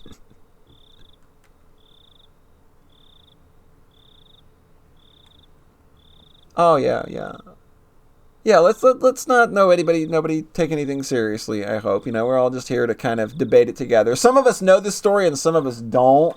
So, it might be a little hard to debate in some ways unless the other person isn't familiar with the story. So, yeah. No hard feelings or anything there, I hope. Though that was the end of it, he began making pointless small talk, and it was pretty hard to hang up. So, how has it been, Maibara-san? Did anything strange happen recently? I see. This is the real reason. He really beat around the bush there. His adult conversational skills left me slack-jawed. Are you from around here, Oishi-san? Yeah, I am. Born and raised in Okinomiya. So he's from around here. He might know. Oishi-san, do you know what this Onikakushi thing is about? I believe that's when somebody suddenly vanishes because they've been abducted by a demon. It's a special saying from around here. It has the same meaning as spirited away, like everyone else says. Whereas my friends would say they didn't know when I asked, this older man gave me a direct answer. It made me a bit happy that he answered me directly without trying to hide anything. Hinamizawa was, not sure if I should tell you this, Maibara-san. Don't try to play this off. If you're not going to talk, then I'm not going to tell you anything. No, that's not what I meant. It's just, it may make you feel bad. You see, long ago, Hinamizawa was feared as a village where demons reside. Demons? By demons, you mean those pitchfork-carrying things in hell. More like human-eating monsters. They'd go down to villages snatching people up and gobbling them down, that kind of tale. Demons snatching up people is what Onikakushi really means. They said that the curse was being demoned away happened together. What does that mean? I already knew what the mysterious deaths happening 5 years ago in a row, but I didn't know where there were people disappearing for the same 5 years. The curse and being demoned away happened together? First time I've heard of that. Is that how it is, Maibara-san? I guess that's what I want to know. I heard Rena and Neon talking. They said that if it was really Oyashiro-sama's curse, that both the curse and the deeming away would happen. Oishi-san began hemming and hawing on the other end of the receiver. Maybe something was about to come to mind. Maibara-san, do you know the first incident? The murder by dismemberment. Yeah, one of the 6 perpetrators is still on the run, right? Hypothetically, what if he isn't on the run but was demoned away? Huh? Well, it was an outrageous hypothesis from Oishi-san. The incident 4 years ago was a particularly ghastly one. The police already knew the perpetrators, so they posted tons of wanted posters with his face on them. They staked out various locations and investigated every possible escape route he had. But after 4 years, there wasn't even a hint of where he might be. Unless the police were completely incompetent. Even if it was an outrageous hypothesis, I couldn't simply laugh it off. Then, what about the incident the next year, when the man who was supposed to be in the project, the man who supported the project and his wife both died in the accident? Well, actually, it was only the husband who died in an accident. His wife's body never surfaced. Unless we find the body, then it's considered a missing person by law. At the time of the incident, with the river below, the cliff being muddy rapids, the police divers had searched every branch off the mainstream of the river dozens of miles, but in the end they weren't able to find her body. But that's just them not being able to find the body. She's still dead, right? It isn't different from her being demoned away. We cannot say someone is dead without a body. Until a certain number of years pass by law she's treated as still alive. I'm not sure if it was right to call that being demoned away. The wife is missing. At least that's part of the reality. How about the 3rd year? The Shinto priest died of illness, and his wife committed suicide. Maibara-san, that's actually the exact same scenario. The wife had supposedly thrown herself into the bottomless marsh deep in the forest of Hinamizawa. Meaning it's all circumstantial evidence. They simply found her suicide note in front of the marsh. A diver was able to recover a few of her articles, but they weren't able to find a body. The investigative headquarters believed that she had faked her death and was still alive somewhere. I'm not sure if we could refer to these cases as being demoned away. It's just as you said, every year, one person does go missing. The incident this year, the woman with Tomitake-san has gone missing. What about the incident with the housewife beaten to death? Who went missing? I believe that the perpetrator was caught, right? Yes, we arrested him. He was just a miscreant with a record of narcotics abuse. He admitted to the crime while being questioned about a different incident. But, you see, after he was arrested, a child from the victim's home went missing. It's still under investigation as to whether the disappearance had anything to do with the crime. But you said you caught him, right? Did he have an accomplice? No idea. It was most likely only one perpetrator. Moreover, we can't even check now, because while under investigation, that man, he died in his holding cell. He swallowed a spork and choked to death. Rip. Don't you hate that? When you're using a spork to eat, and then you choke to death because you swallowed the spork? Goddamn. I told y'all this game was fucking brutal.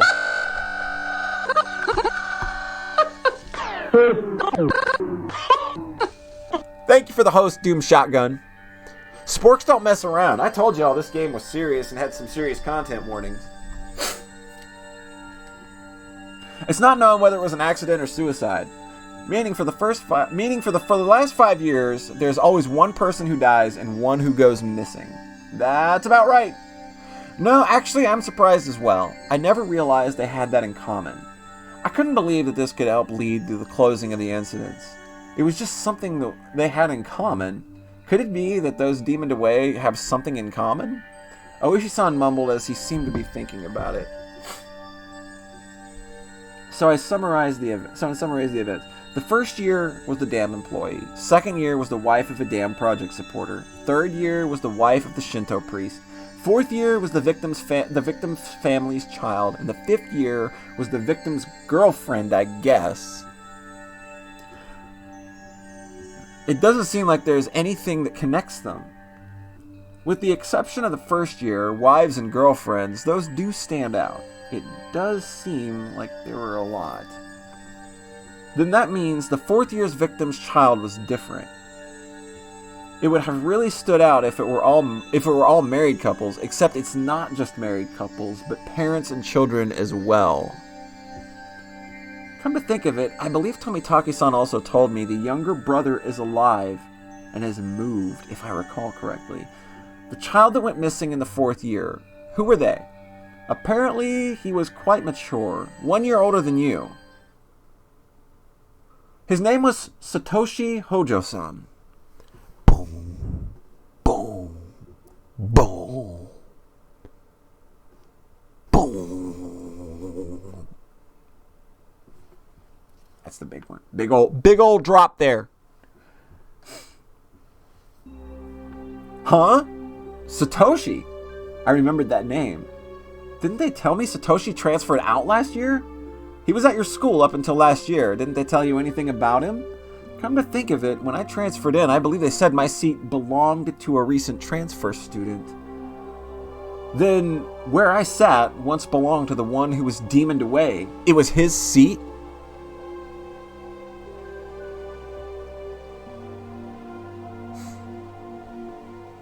I recalled the cold sensation that came from the desk. It made my hair stand on end. The sting of mysterious deaths. No, Oyashiro-sama's curse. I now knew how it was connected to me. That chilling sensation. It was the feeling of Oyashiro-sama caressing the back of my neck. Oyashiro-sama's curse, huh? Could Oyashiro-sama's curse really exist? In all honesty, I was beginning to believe it. And I was scared. That was why I wanted to say it was a plot crafted by man and not the work of a curse. But the more I dug into it, the less likely it seemed. No, the more I dug, the more mysterious it became. If I kept digging, eventually, I'd reach a point where I'd learned something I really shouldn't know. To either be none the wiser or seek an answer I may regret. Which one would I be happier with? Maybe it'll be me next time. My execution could only be delayed for 1 year. It was then that I remembered Rena. Rena said she may be the next victim of the curse. You mean Rena Ryugu-san. She transferred in last year, and she's your classmate, isn't she? These incidents really might be a bit too disturbing for a girl. She's not just scared, is she? It wasn't that. She said it might be her next. She said it in a way that made me think she had a concrete reason behind it. It felt like she was convinced, almost as if, you could say, she was frightened, her sudden change in demeanor, that someone who looked like Rena, but wasn't Rena, that might be related. All the strange things that I felt from Rena today came back to me. I see. Then I'll be doing a bit of investigating on this end. Please continue your observations of Ryugu-san, Mayabara-san.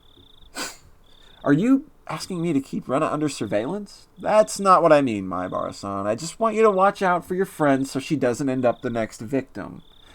At that moment, just as my mouth was agape because I was so impressed with his mature, clever way with words... Knock, knock. A sudden knock at the door sent my heart racing. In an instant, I had pointlessly covered up the end of the receiver. Keiichi, get the door, please! On the other side of the door, I heard my father's oddly upbeat voice. What could it be? It's so late. Sorry, my dad came in. Can we leave this for tonight? Yeah, my apologies again for calling so late. If you find out anything else, please let me know. I'll tell you if I make any progress on this end. Well then, have a pleasant evening. Keiichi, hurry and open up! Daddy's got his hands full! What was Dad doing?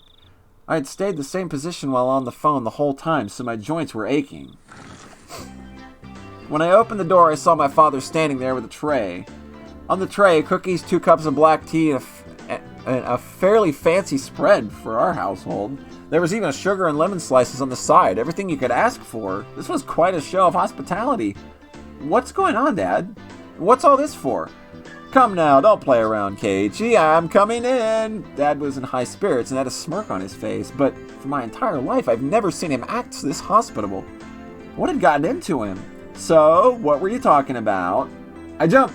That's something I had to keep from my father, but how could I explain to him I was talking to a detective, I am assuming he was, this late at night? Nothing much, just a friend. I don't mean the phone. She was here, wasn't she? Rena-chan? What? Huh? She wasn't here? Come now, don't try to keep it from me. She just came over to play. You two were chatting away, so I thought I'd bring you some tea, but it looks like I just missed her. I had no idea what Dad was talking about, but a cold sweat dripped down my back. How long were we talking? Rena-chan went upstairs about half after, so it was close to an hour, I guess. You saw her come up to the 2nd floor? Yeah, I did. I also told her that your room was the door down the hall up the stairs. Rena came to my house about an hour ago. Dad met her at the door and called out to me on the 2nd floor. I probably didn't hear him because I was so focused on my conversation with Oishi-san. I didn't reply, but he knew I was in my room, so he had her come inside. Then told her my room was on the 2nd floor. She thanked my dad and went upstairs, and then about an hour passed. She passed by my dad just as he was bringing up the tea and left. She came upstairs about an hour then passed by my dad and returned home. Then, after she came upstairs, and until she left, where was Rena? There was only a short hallway between my room and the stairs, meaning Rena had, for about an hour, in the hall. No, she couldn't have been standing in front of my door all this time. The door to my room wasn't particularly thick. You could easily hear everything being said inside. All of the unsettling and unguarded things I spoke to Oishi-san about began rushing through my head. Honey, don't tease him. More importantly, you need to clean up your studio. It's a mess again. Mom yelled up to Dad from downstairs. Dad left the tray with me and went downstairs with a disappointed chortle. I followed my dad out of the room with my eyes and looked down the floor around the doorway where Rena might have stood the whole time. Just now, as I was talking to Oishi-san with my back turned, Rena was standing a mere 6 feet away the whole time? Oh shit! All that time? In this dimly lit doorway? What did she see? What did she hear? For what reason? All of the steam from the 2 teacups ominously wafted and twisted. The aroma of black tea filled my room. Oh, shit. I think our boy's in trouble. He might have done a bad. Notice from the police chief. We've got one more tip to go before we call it an evening. Let's say we check out that notice from the police chief.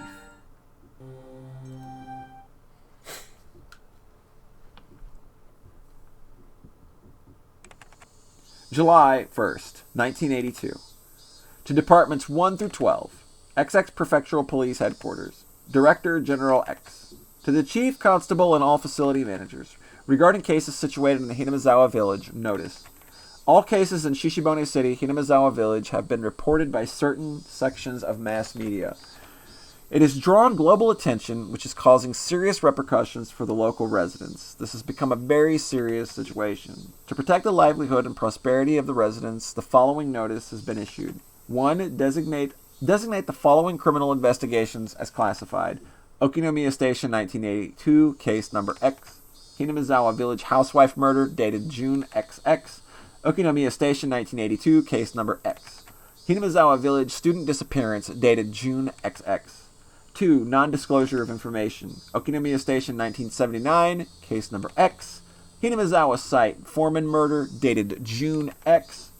Shira Station 1982, case number X. Shirakawa Natural Park falling incident, dated June X. Okinomiya Station 1981, case number X. Hinamizawa Village Shinto priest's wife disappearance, dated June XX. 3. Requesting self-restraint from each organization concerning the release of sensitive information. Please see attachment reference materials 1, 2, and 3. Management, XX Prefectural Police Headquarters. Internal line, XXXX, Police Affairs Department, XXXX. So basically, let's not get anything out of here. Everything stays within the realm of the police station. And that is going to do it for us this fine evening. I want to thank everybody for coming out. Again, I am very surprised at the reception this has been getting. But I am happy that you are all turning out nonetheless. Thanks again to Beepner for the 100 bits earlier, though he's probably already taking him a big old sleepy sleep. But before we go, I'm going to do the good thing and toss a host out, so be sure to stick around. We'll see who we're going to throw over to, see if anybody's still streaming, see if anybody's online and having a good time on the old twitch.tv. My friend, Yellsrake, he's got a birthday coming up at midnight, and that is about 20 minutes from now. And he is streaming Final Fantasy IV.